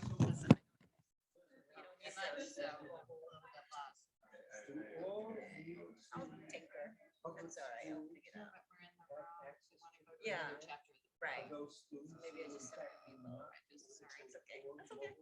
Yeah, I cannot speak for every school in New York City. I think maybe another educator might be able to speak to that. But the schools that I've worked with have Chromebooks, and so they have access to the internet. And as long as you have access to the internet, then you can. So they can pull it out of the classroom. Yes, they can use it in the classroom. Also, it's not as interactive. It's not. There's a lot of limitations. But as a teacher, you could print these maps and distribute them on a hard copy as well, and for students to explore. You get one. Yeah, it's an equity thing, 100%. Yeah. What is sea level, right? But it doesn't. I can do that. But I This would is say still that an amazing app to use. You Oh, know, we no. still want to share resources with educators. Yeah, too. post-pandemic, I think the schools are much better about having internet and access. Here we go. Okay, so then why does sea level change? I know, And then despite many drawbacks in their then we like wanted super like- pro tech and like tech. So I couldn't use the back. It doesn't work anymore. I'm reloading. I know that as well. Like schools that didn't have access to internet or laptops, I purchased and let the students take those home with them for much. And you just announced the programming for the winter house. Can you pop the question back up again? Yes. What is the question?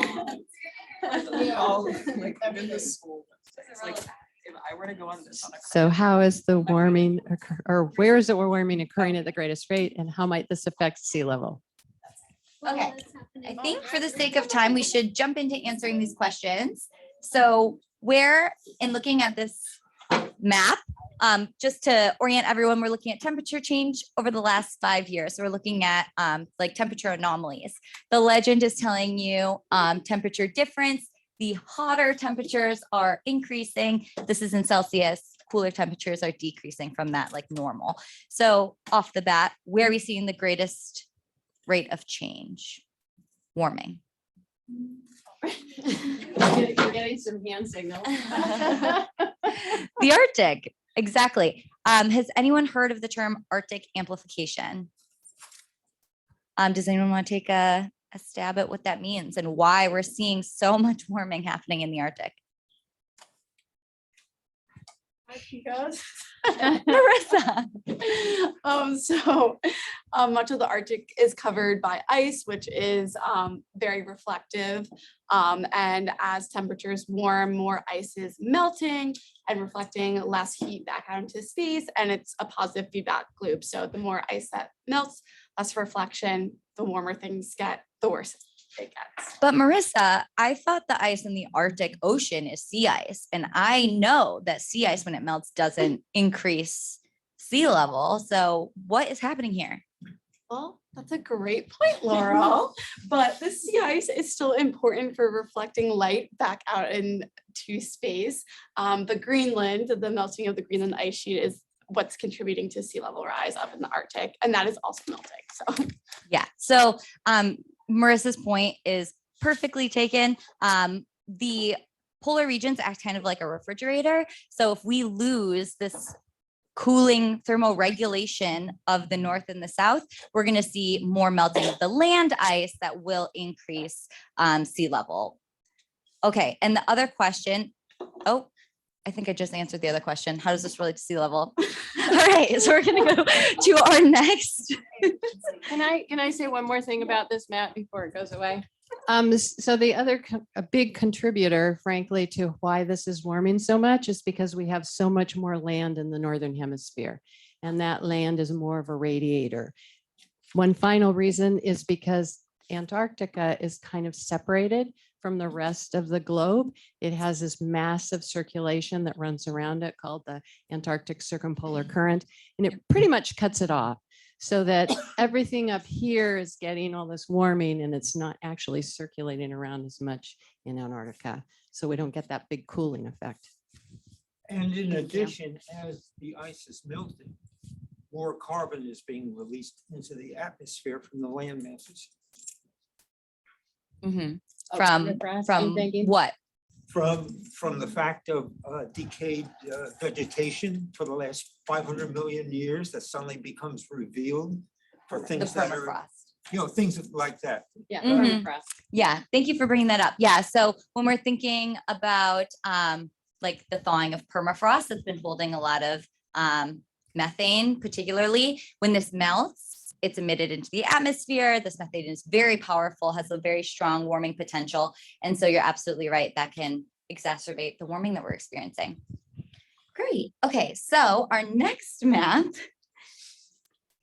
we're going to go back, all the way to the very beginning of all the chapters. Click on why does sea level change? What is the role of the ocean? Internal ocean temperature present.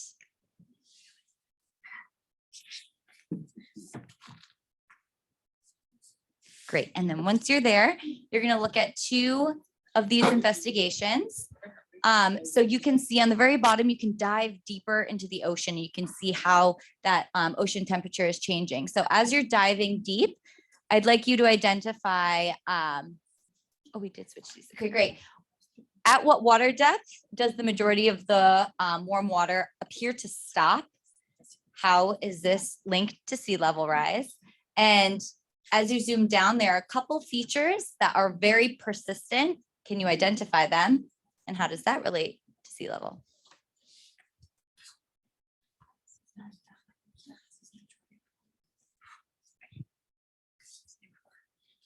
Everybody find the right map. Sorry, which one? It's why does sea level change? What is the role of the ocean? Internal ocean temperature. So it's literally just up above the last set of maps you went into. I don't think it really. Oh.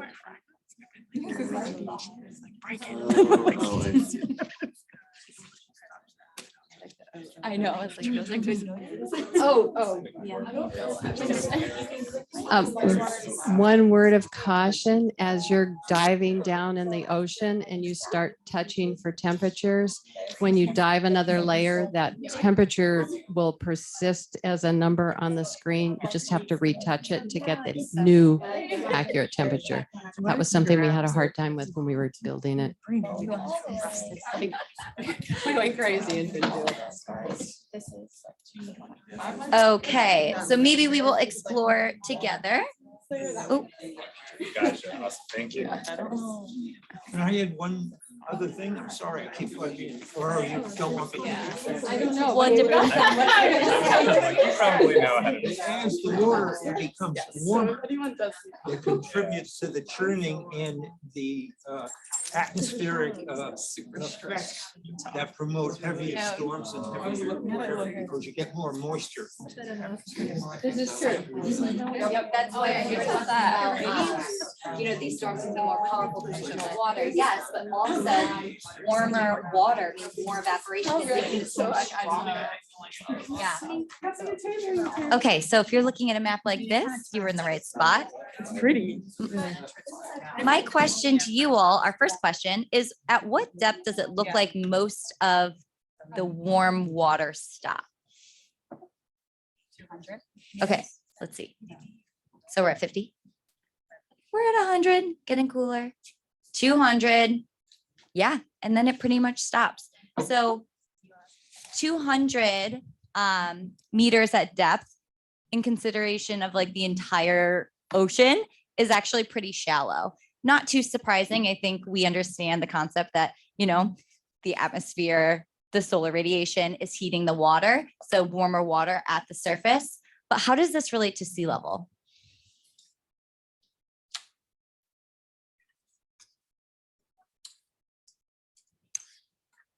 Do you want to? Well, the water at the top just takes up more space, right? Yes. What process is happening? Do you know the name of that Warmer process? molecules are moving around. Yes. What is that process called? Answer. She might not know the term. but she Expansion. can. Yes, she know. It's called thermal expansion. You're absolutely right. And that's exactly what I love to do with my students is whenever you're heating up molecules, you're adding energy to them and they start to heat up, they start to expand. And that is thermal expansion that's happening in the ocean with warmer water. They're expanding, they're rising seas.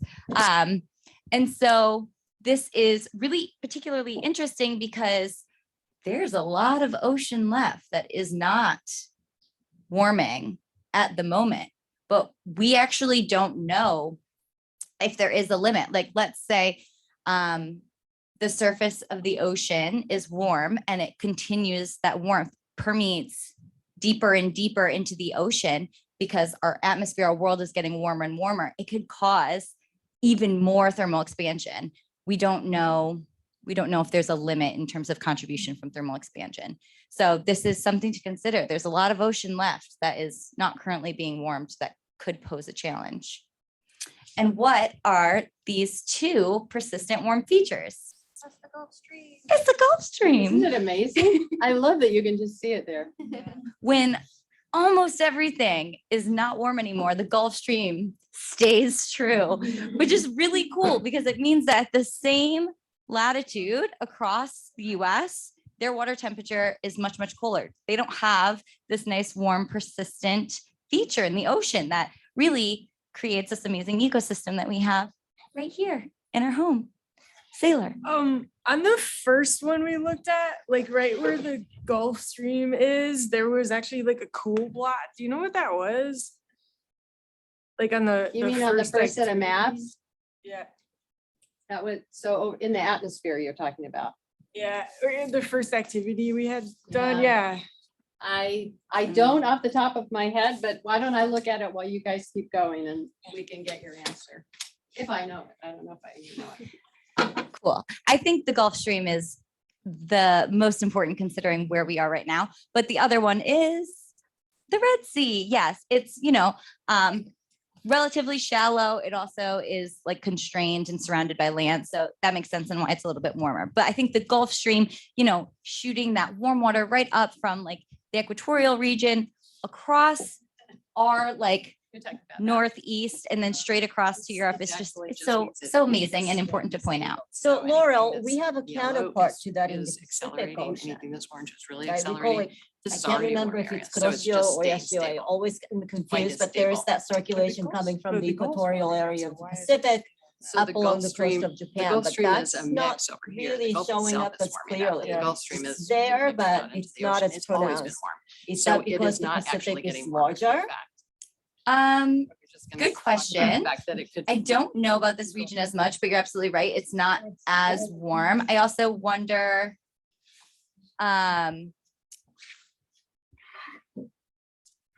I wonder about a lot of things in this area, about like the depth, about, Right, it's deeper. yeah, the circulation. Yeah. I mean, the Gulf Stream. It's that there is a similar feature over here near Japan, but it's not as warm. And I don't know this area as well, but I was thinking that there's a lot of variables to this. Depth, circulation, like the speed of like that stream versus the Gulf Stream. Right. Like if it's faster, it doesn't have that time to warm in the equatorial region. That could be at play, but I actually don't know. Probably a lot of it is current related. Yeah. Yeah. So one of the, What's interesting though, is if you go back to like the at surface and the 50 meters, some of the darkest spots, they're for, the highest difference in temperature are actually in that region. Yeah. As opposed to the Atlantic. Or that's like, Yeah, if you go, right. I don't know, closer to like South America, I see like Yep. 27, but then on the other side, there's 28, 29. That's kind of interesting. And then it just, the rate is not consistent almost with the depth as the depth goes down. but there's so many little internal circulation current patterns. It's, you're seeing a conglomerate measure that's picking up a lot of different areas. So I'm sure if you went in and took measures in a variety of places, you'd get some different answers as well. But just in general for this region, that's what you're seeing. Sheena, to your question, I wonder whether the fact that the Gulf Stream essentially is a warmer body of water than the Pacific along the coast has something to do with this. Potentially. Potentially, But but that's not what that's telling us. exactly, that's the opposite of what Surface is Christina had telling us pointed the out. Pacific's just as warm or warmer in some parts. Yeah. Yeah. So I think these two activities, and we have a couple more Polar Explorers, so keep your phones on your apps. But I think these two really help students to explore what the drivers are of sea level rise through looking at this and having that discussion about thermal expansion, as well as talking about the atmospheric's role in warming and melting glaciers and ice sheets. Oops, sorry. All right, amazing, thank you. So I do want to just say that the data that Nick shared, he's absolutely right, that we have thermal expansion and then the melting of glaciers and ice sheets. They were about 50-50, but the time range was a little bit off. That distribution, that breakdown of contributors to sea level rise was around the time frame of like 1992 to 2010. But in the past 10 or so years, things have shifted. So this is from the IPCC, and you can see that actually the melting of glaciers, considering that they're smaller land ice forms, are really vulnerable to this warming. They're melting, and a much larger contributor now, in addition to the melting of really sensitive areas in the Antarctic ice sheet and the Greenland ice sheet. This now cumulatively, the melting of ice contributes to 62%. So that 50-50 breakdown is no longer the case, that we're seeing a larger driver coming from the melting of this land ice, and then thermal expansion still plays a significant role at 38%.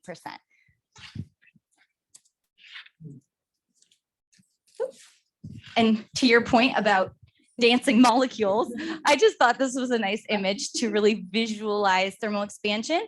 But I also know there's a lot of labs that you could do with students in terms of like I remember a lab that I did as a student where you had like a metal hoop and then a metal ball, and the ball could go right through the hoop.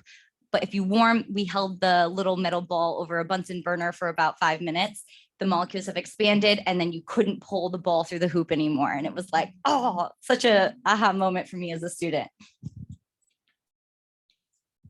Okay, so how do you define sea level? Is it the same everywhere? Okay, I see some shaking heads. I agree. Why, Alex, do you want to share on why you think so? I mean, there's different like underwater topographies across the entire globe. Certain places are going to be deeper and certain places shallow. Ah, interesting. Okay, so yes, plate tectonics, they certainly play a role in this. I agree that it's not the same everywhere, and I think there are some distinctions in terms of terminology. So when we think about like absolute sea level, we're thinking about like from the center of the earth to what the sea level is, absolute global sea level, and the contributors of melting glaciers and ice sheets, as well as thermal expansion. This impacts global sea level, right? But there's something called relative sea level, in that when you take into the consideration of the physical changes of a coastline, then you're going to see different rates of sea level rise, and in some cases, sea level falling. But it's all relative to that region. So when you think about absolute sea level, you have these global uniform impacts, although the impacts are not felt at the same in the different locations, they're all happening across the entire ocean. Relative sea level, there are some very like specific nuances to each region. So for example, subsidence plays a role. You could also have, like, to your point, like plate tectonics, if there's an area on a fault, some areas could be even the land rising. So we're going to discuss some of these variables and what is specifically happening in our home Hudson area. Is that me? I think so. We didn't practice this well, did we? Okay, so we did hear some of this already from Nick and was it Joel? Joel. We heard a little bit about this, but we'll just reiterate it because this is what's important to us. So it is really, I think, interesting to understand that there's a lot of global going on, and it's great to think about things at a global, at a national, and then at a local level. Our area is actually changing differently than other places. And I think it was Nick who mentioned this in his talk. And one of the reasons is that amazing Gulf Stream. So the Gulf Stream is actually starting to cool a little bit. And because it's starting to cool, it is now settling things a little bit differently. So instead of being as expanded and jumping around as we've seen Laurel do and others of you, it is now kind of calming a bit. And so as it calms, we're going to see it kind of settling a little bit lower. And I know that about a decade ago, I was down in Maryland, Delaware, and they were already factoring in significant changes for this kind of cooling of the Gulf Stream. So in their future projections. So that's one thing. And then this other is this whole idea of a geologic seesaw.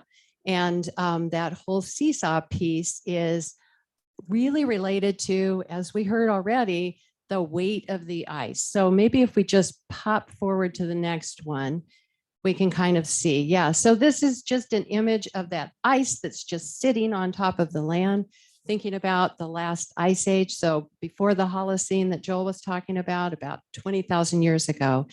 And as the ice sits here, it pushes this softer underneath, beneath our hard exterior of the Earth. So the asthenosphere just kind of pops out to the side.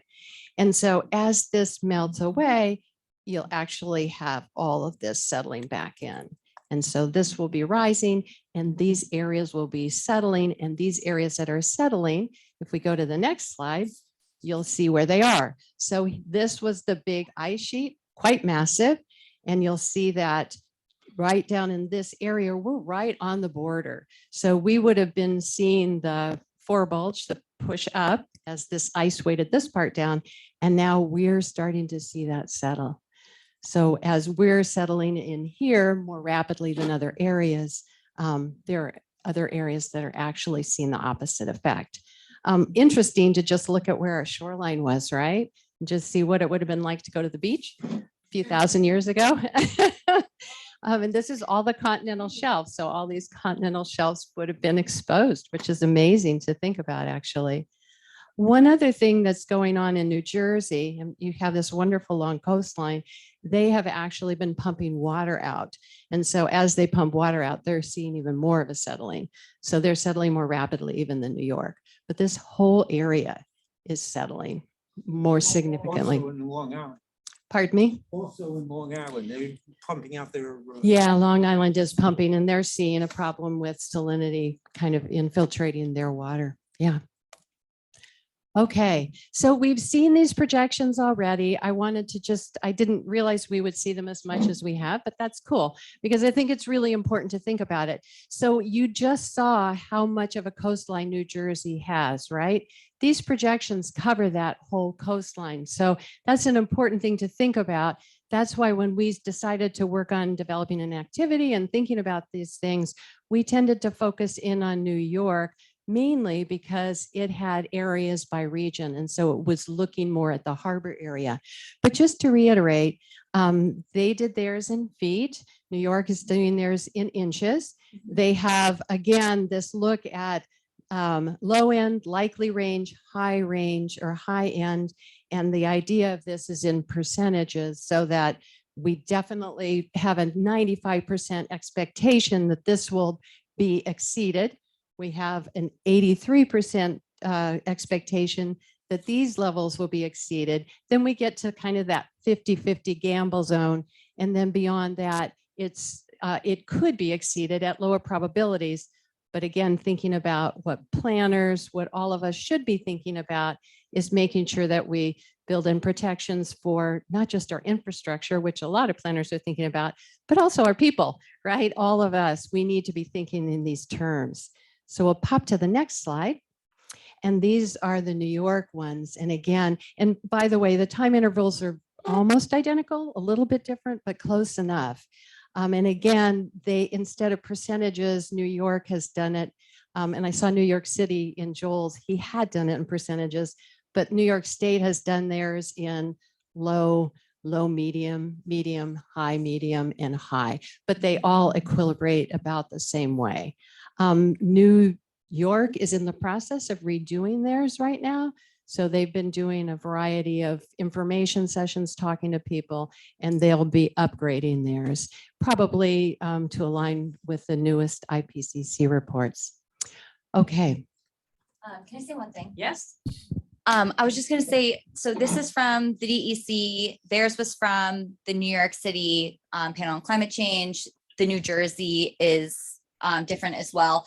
And if you actually do some conversions, you're going to see that between New Jersey and New York, there actually are some pretty significant differences, but sea level is really hard to project because there's so many variables at play. It depends on what the data the scientists are using. It depends on what your baseline is. It depends on a lot of things that you include in your model. So that's why you're going to see some differences between these two data sets. But I think that would be the main takeaway I would tell the students is not that the data is untrustworthy. It means that there's just more uncertainty when you're looking at these projections for those reasons. Great. And actually, I'll just add to that and say it goes also to that everything is, we have this international, then we have national, then we have state by state, and even region by region. And it's also because of all those small nuancy differences. So both of those are super important. Okay, so the reason that we spent time going over those projections is because we use them in this activity. And this activity is one that we hope that you can pick up and use in your own waterfront. I'll talk about this one first and then tell you about how we've made it a little bit more adaptable for people. So this one is, there's an actual YouTube video that we had done a few years ago for Submerge, if I'm not mistaken. Yeah, so it's about a 7-minute video. We won't force you to watch it today, but it is fun. It's Laurel and Margie out in the field going crazy. But so the idea here is that people understand sea level is going to rise at, potentially 30 inches, 58 or 75 inches. But that's a little bit different than actually seeing it on the landscape. And the goal of this is for people to understand, what does that really mean in this particular piece of land?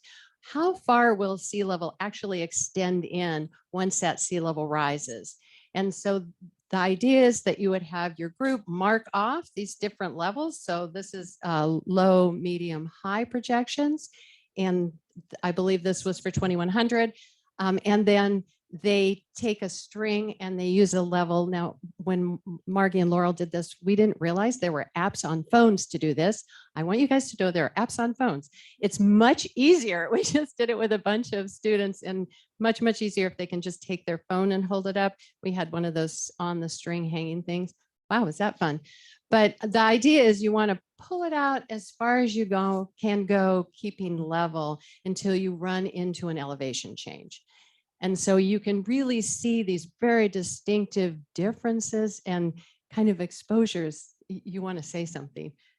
This is such a fabulous activity. And I think it's such a mind-blowing difference between 6 feet and 175 feet up shore. Like literally, that's what it was in Yonkers at my last job when we did this. It was 175 feet towards the building, right? And so that's so different than what you think of just, okay, the height of a person. You lay over and that's 6 feet on the shore. Like that doesn't mean the same thing. And so I'm really glad. I was thinking that maybe this would be it. And I'm really glad that you brought this up because it's such a visual difference. Thank you. 100% agree. And we did it with our 26 AmeriCorps, I think a couple of weeks ago. And that was when we were talking about the end of the day take homes, and we did a lot of stuff. Several of them said, wow, just seeing where sea level will change this area is an incredible thing. So it does have a pretty fun and powerful, I don't know if fun's the right word, but a powerful take home to it. We have linked the write-up. We did a write-up for this. And so we've linked that so you can grab it. We expanded it a little bit so that if you're on a pier or on a seawall, you could do it in that fashion. It doesn't have exactly the same impact, but in that situation, you would just extend out a piece of rope with a weighted rope, mark it off at the different variables in different colors. And then you want to have the students hang it over the edge. So down to existing where the water is now. And then if you have them grab a picture and you can kind of sit and look at that better, or, have them line up and take a look at it. It's extremely powerful, but this isn't really the whole activity. So the real strength of the activity is when you sit down and talk about it afterwards. What are the things that we can do? What's being done already? How can we really help to prevent us getting to these very high extreme numbers? And for each of these, again, you could do different years and you could do different time periods so that you get a real range. By the way, it's inherent when groups do that they never line up in the right order. So they never line up in like 2050, 2080, 2100. So you can really see this great progression. So just a word from the wise, that's the very first thing to do with your groups. It always makes me laugh. They're all like, well, what year are you? You're the wholly wrong thing. So again, the goal is to get them talking about it afterwards and thinking about it. There are several extensions. So we, do any of you have use RECOS at all data? Hudson River Environmental Conditions Observer. Okay, if you use RECOS, which is an online real-time data set that's about the Hudson River, so hopefully if you're not using it, you will, you can look at then different tidal zones. So at what point in the tide were we today? Okay, how can we vary this? If we had looked at it on this date at this tide, where would that change things? So again, what tide you start with, and by the way, these are all based on a median tide. So a middle tide, not low tide, middle tide. So you want to think about where you are in the tidal cycle and then move from there. So that's an extension. And then there's also an additional extension that looks at Climate Central, which I think you're going to do. Thanks. So these are some resources, some data visualizations that you can use with your students that we've used that we found are really powerful. So Climate Central Surging Seas is one of them. It's pretty great. You can choose any city in the US. Of course, we're focusing on New York. And it gives you some local facts reports, but also when you click right here on the top right where it says full feature map, you're going to get something that looks like this. And so you can zoom into different communities and you can change the water level. So you can see what areas are going to be inundated at different amounts of sea level rise. You could use feet or meters. And then I've also looked at some of the other data sets down here at the bottom. So you can look at social vulnerability. What areas are the most vulnerable under these different water level conditions? The population in relation to sea level rise. the ethnicity of different areas in New York City, income, property, and then landmarks. And if you're curious about like where the data is pulled from, they have reports that you can dig into as well to pull some of that raw data. You can download the maps and share it with your students if you would like them to annotate the maps in any way. So this is a great tool to use, and it can work across different areas around the country. The other one is this coastal risk screening tool, similar but different. So you can choose a map and it has these different, you can like risk factors that you can choose from. But the reason why I thought this one was important to show is because of the wetlands layer I thought was really cool. So, I mean, you could look at all the different layers, but this is the one I wanted to share with you. It sends you up into Connecticut, so you kind of have to find your way back down to where we are. Oh, I'm too far. I'm too far. I was north. Whoa. I was not in Connecticut. Apologies. I was somewhere in the Carolinas. Okay, so really tricked me there. So this is really unique in that you can look at where these different wetlands are, and they categorize them by new coastal wetlands. So maybe an area that was human-made or restored, current coastal wetlands, and then open and current new open water and current open water. So you can look at basic sea level rise projections based on year, and then every wetland or marsh accretes at different rates. So we know that near Lamont, we have the Piermont Marsh, largest brackish water marsh on the Hudson. Whoop, whoop. And it is not projected to keep up with sea level rise at like about a rate of like 3 millimeters per year. So if I pop that down to 2 millimeters per year, just as an estimate, and we look at what the sea level rise is at 2100, the marsh is really threatened. There are only a couple areas that can persist under these scenarios. And that's a real challenge because Piermont is very low lying, and that's a really big community that relies on this marsh for protection. So you could look at different marshes in your own area and see how it's impacted by sea level rise under different years. And who cares about the marsh? Our field station, which is right here. We're no more. I will say when we did that field activity on the pier for the first time, the students were like, I can't go anymore. I guess the whole thing is just underwater. So we're like, oh, and they just kept going. The pier is very flat. Okay, so these are just a few tools that I really encourage you to explore, or even have your students explore and generate their own questions from digging into the data.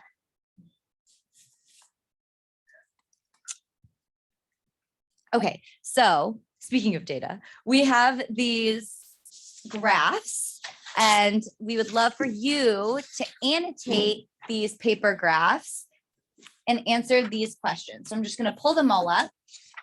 So just to orient yourself, we have relative sea level in meters on the y-axis, and you can see that 0 is actually at the top. That's the highest. So we're decreasing in sea level from like today's baseline. And then we have years in the thousands on the x-axis before present. So also the greatest year is technically like today. Okay, so if you can go through and answer these questions, you can partner up if you'd like, but there are 4 questions to answer, and then we'll discuss, and I'll give you a couple minutes.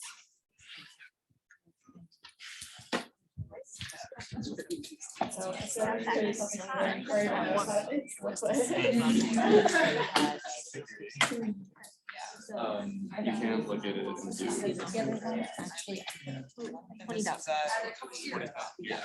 These are different. A little. Yeah. Okay, so we'll that's what I was thinking. Oh, okay, 20. I was like, where's 0? I realized. Yeah. There's 20. Look like Iron Man. Yeah. I would really like to get through. I don't know, is that ridiculous? Is that We might need to. That's fine. Okay. Yeah, we just need to kind of. I'm missing, what is the dot? Yeah, when you're doing a good job, keep it moving, but we also. really have to- Yeah. We're doing this. Guys, is anybody worried? Minus 120. Stabilize. Worried What do about you the think? March? It's No, gonna. it's not really much. What went into stabilizing it? What do you mean? Well, if the marsh disappears and they have put a lot of money into that Vermont marsh to try and. Totally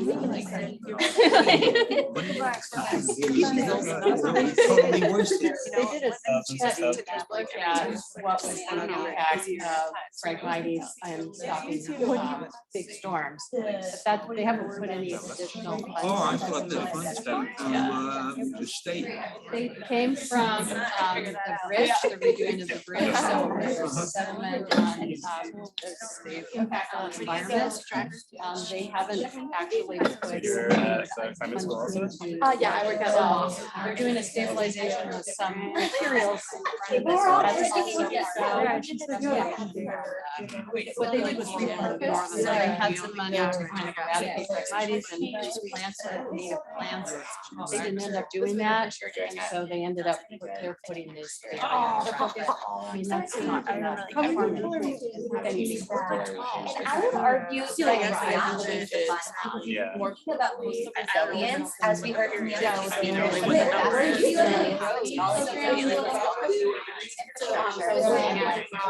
ensuring the preservation of some of these wetlands that we already have that are providing some kind of I mean, it would be much more.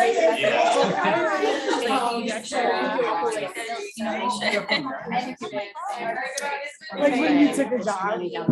Yeah, But well, it's, we don't know. yeah, well, luckily for her, it's just like, she's like, it's something I asked her at the interview. It allows like water to come in and then flows the I water. don't have to worry about it now. So like, Yeah,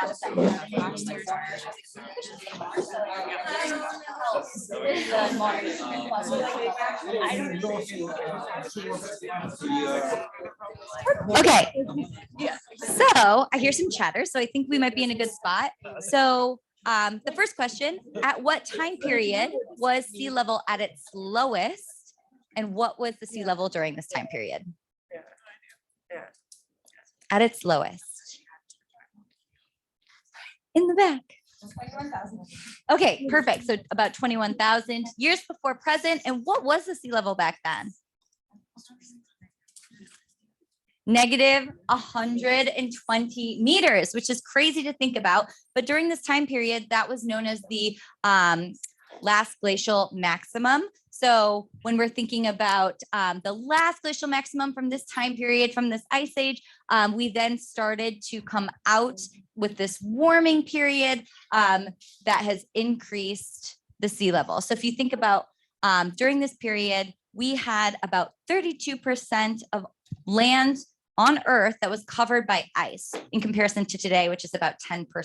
So much more land on ice means that that water is not in the ocean, it's tied up on land. So sea level was much lower. And then we started to come out of that. So what do you think is the driver for this intense sea level change? Yes, so the glaciers are melting, the ice sheets are melting. Why are they melting? Were we out there like driving cars and stuff? So there's something really important to discuss with your students. It's natural variability. Throughout long-term history, Earth history, geologic history, there is natural climate variability that has put us into interglacial periods or warm periods and glacial periods, cold periods. So some things that could have like pulled us out of this could be like the Milankovitch cycle. So these are different orbital cycles that can really drive these warm and cold periods on Earth. Some other forms of natural variability can be like volcanoes or I'm trying to think of some other things off the top of my head. Oh, solar irradiance. Anyway, we don't have to go into all of it, but that is an important conversation to have with students, that yes, we recognize that climate can change naturally in the past, but that's not what we're experiencing today. So we have this natural variability, Milankovitch cycles pulling us out of this deep glacial period, and we're warming. So at what period does it look like sea level stabilized? Yes. 5,000 years ago. Yeah, 5,000, 6,000 years ago, you can see that we had this stabilization. And from this like stable period, like I think it was like 2,000 to 3,000 years ago, we only had a rise of about 0.1 or 0.2 millimeters per year. Very, very small. And some evidence that we have on Earth that show that we have stabilized are marshes. Like, we have the ability to have these coastal wetlands and deltas. We wouldn't have those if we had really aggressive sea level rise, right? So these are some nice like local pieces that you could bring out to your students. Okay, but then after this 2,000 year period where things were stable, things are changing now. So what is causing sea level change now? Industrial revolution. Yeah, so you can pretty much see from the Industrial Revolution, like we're warming our Earth, we're driving thermal expansion, the melting of land ice, and we're seeing that sea level rise is truly driven by anthropogenic activities. Cool. Anything to add? I think we need to keep moving. Okay. Which is why Joe's chart about showing that it was human cause for change is so important. It is very important. So, and there are so many cool tools. So that, I mean, if you walk away with anything, there are a lot of cool tools that you can use and have students get in and look at them. How we measure sea level, I just wanted to quickly, this is a fun kind of graphic. A fun graphic that goes back, this is from 1950, but in fact, well before that, we were trying to measure sea level. Thomas Jefferson was one of the first. He wanted all of our coastlines measured out, mainly for navigation. And they did it with just putting these measured planks around the edges. Before that, they would, carve in rocks so that the boats would know, or people would know as they went through. But again, that was a single measure. It wasn't really showing us trends. What I love about this graphic is this guy right here. There's always one of those on every job, right? Just kind of hanging out and everybody else is doing the work.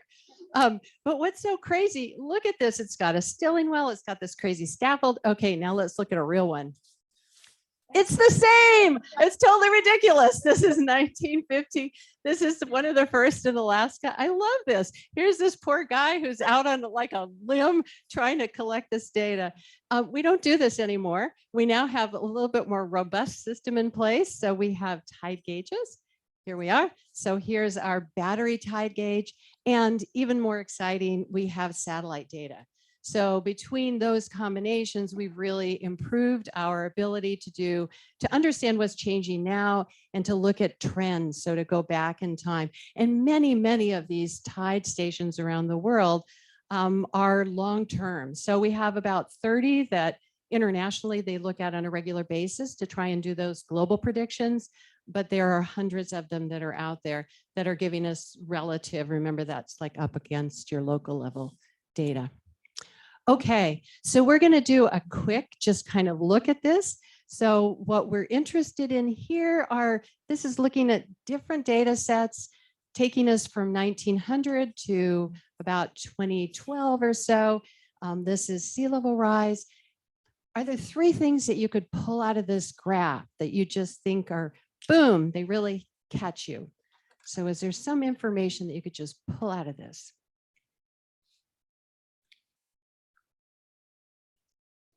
Any first thoughts, any observations? Sea levels rising. Definitely all of them are showing us, but no, that's a really important thing. They're all showing a pretty comparable trend, right? No matter that there's some variability, they're definitely showing us that sea levels rising. So that's a huge take home. 50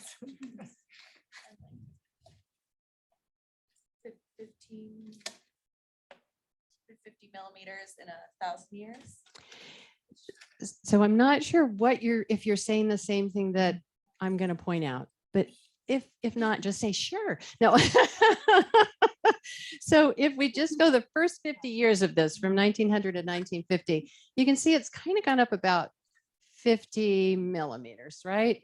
Now let's go another 50 years out and you'll see that it's gone up about double that. So in other words, it's 150 versus 50. So we are seeing a definite change here. This being 0, right? 0 to 50, 0 to 100, et cetera. So yes, that was one of them, is that we are definitely accelerating. And then I'll just point out, because we're going to run out of time, the third thing is that you can see that we're improving our margin of error. So we have this kind of gray area. Probably we should have hit 2 buttons. So these were hidden just because if you want to teach data literacy, you can have people kind of identify what they're looking at, what might be seen, this uncertainty and the satellite. What we were interested in was more of an analysis of the data, so we didn't really need to hide those, but you can use this for both. So this is, again, it's like 4 different models that are all put together, but I think the point is, even though there are differences, they're all telling us the same story. We're going to skip this because we're going to run out of time. But again, there's a bunch of these. You'll get the slideshow, and there are lots of ways you can explore with data interactively and learn some fun stuff. And then this is just focusing in on what's been going on locally. So for us, sea level's gone up about 11 inches in the last 100 years. So it's definitely moving. Okay, so what does this mean for us? Raise your hand or actually use your fingers. What percent of land in the US is a coastal shoreline county? 10% 1, 15% 2, 20% 3, or 25% 4. Raise them high. All right, we're seeing a lot of 3s and 4s. Okay. The answer is 10%. I know. Very quickly, I taught a group in Taiwan and I showed this image and they didn't actually think about what the US looks like. So they thought all of this was a coastline county. And I was like, oh, we have Canada on the north and Mexico on the south. Okay, so it's 10%, pretty small. But what percent of people are living in the US are in these coastal spaces? All right, we're seeing 4s. You're absolutely right. 39%. So yes, the US has maybe small percentage of coastline counties, but a huge population are living in these areas. So that poses a lot of vulnerability. Speaking of vulnerability, here's another investigation that you can do on your own. You're basically in this activity, you're going to be looking at population density around the world in comparison to what the local tide stations are telling you. So in some very populous areas, you might see sea level rising quite a bit. Also skipping this, but this is just a nice opportunity before you talk about climate adaptation and mitigation, explaining instead of just telling students what the difference is between these 2 terms, having them provide examples of what is climate adaptation, examples that are happening in your community, what are some mitigation strategies that you or your school might be doing, and then have a discussion that way. But in talking about climate adaptation for sea level rise, we've talked about the importance of wetlands. So I'm not going to go into too much detail because I think it was discussed quite a bit by Joel and Nick, but wetlands are critical ecosystems that provide coastal resilience for us. So when we're thinking about different strategies for coastal resilience, do we really need a bunch of hardscaping seawalls in every scenario? Could we be leveraging the protection of existing wetlands? And in some cases, this is an example from NOAA from the Carolinas, they kind of restored, or they're trying to restore a wetland along this coastline. So thinking about blue-green infrastructure and nature-based solutions as a way to build resilience. And similarly, thinking about green infrastructure versus our hard impervious surfaces. So this is a visual example. What we're going to do next is we're going to launch into showing you an interactive map that is actually driven by community input. So why don't we go ahead and, yeah, this is it. So on here, you'll see that this is actually a crowdsourced map. this is New York City focused. This was part of a program for climate education partnership programs that was an NSF funded thing. And this was a partner group with ours. Anything that shows up as a blue icon is a program or an event. I will say these are no longer being moderated, but you can add to them. So I would not pay too much attention to program and events because nobody's pulling those now that they're outdated. But impacts and observations, and we'll show you some examples, are showing you where people have witnessed situations that need attention. And then the greens are things that are actual solutions. So for example, and what I love about this is a personal solution, right? This is a rain barrel that anybody can jump in and put down. Somebody's noticed one, they put in a picture of it, which you can put a picture or no picture, a little bit of information, and it's located for you. Okay, so then the next one, this was a school group. So they decided to do a study looking at idling and what were some of the impacts. So in this situation, the last one, we were looking at a solutions base. This is actually a mitigation. So we're looking at how can we reduce, right? So they did like a study of different idling and travel in the Bronx, I believe it was. The next one is blue roofs. This was an NGO that decided to install a blue roof. So again, you can point this out as kind of a cool feature. Constructed wetlands. This was something, I think this was done as a municipal group where they were looking at how they could work in an area to construct a wetland. So again, you have an image, you have an opportunity to have a conversation around a solution. This was done by the fire department. So again, they put in a solar thermal system, which is great, another mitigation, something that's local, something that's driven by a group that wants to create a change on a municipal feature. And then this was something that somebody had just spotted in the subway and thought that this was a cool thing that they could highlight. And that's my last example off of this. But again, I was in last night looking at it. You can still enter things into them. So that part's really cool. And then we wanted to share with you that we we created this whole crazy series. This was quite an experience. We'd never done a Kahoot before. You guys done Kahoots? Mm-hmm. Yeah, now you know. Okay, it was not as easy as we thought it would be. We went into partnership with NOAA, and this was about the National Climate Assessment. So they wanted to create Kahoots around the different chapters of the National Climate Assessment. And so we launched into this project. It was a lot of fun, haha.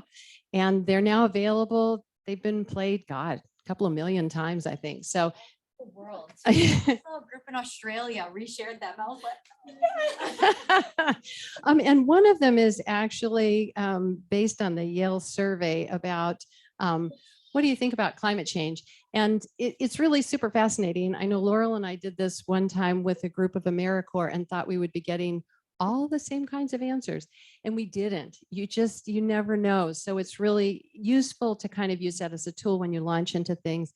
And just one comment from our experience, we like to pose the question, then everybody was excited about whether they got the right answer, but then we stop and we go back and talk about why is this the right answer, pop up the graphic and have a quick conversation. So it's not just like a run through of who can get there the fastest. We want to make it a learning experience. Mm-hmm. And I think that's it.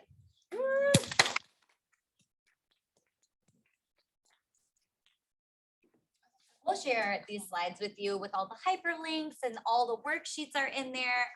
We also have the notes in the PowerPoint. So if you ever wanted to use this exact PowerPoint with your students, you can like read up on some of the data, the sources, and then actually use this PowerPoint as well.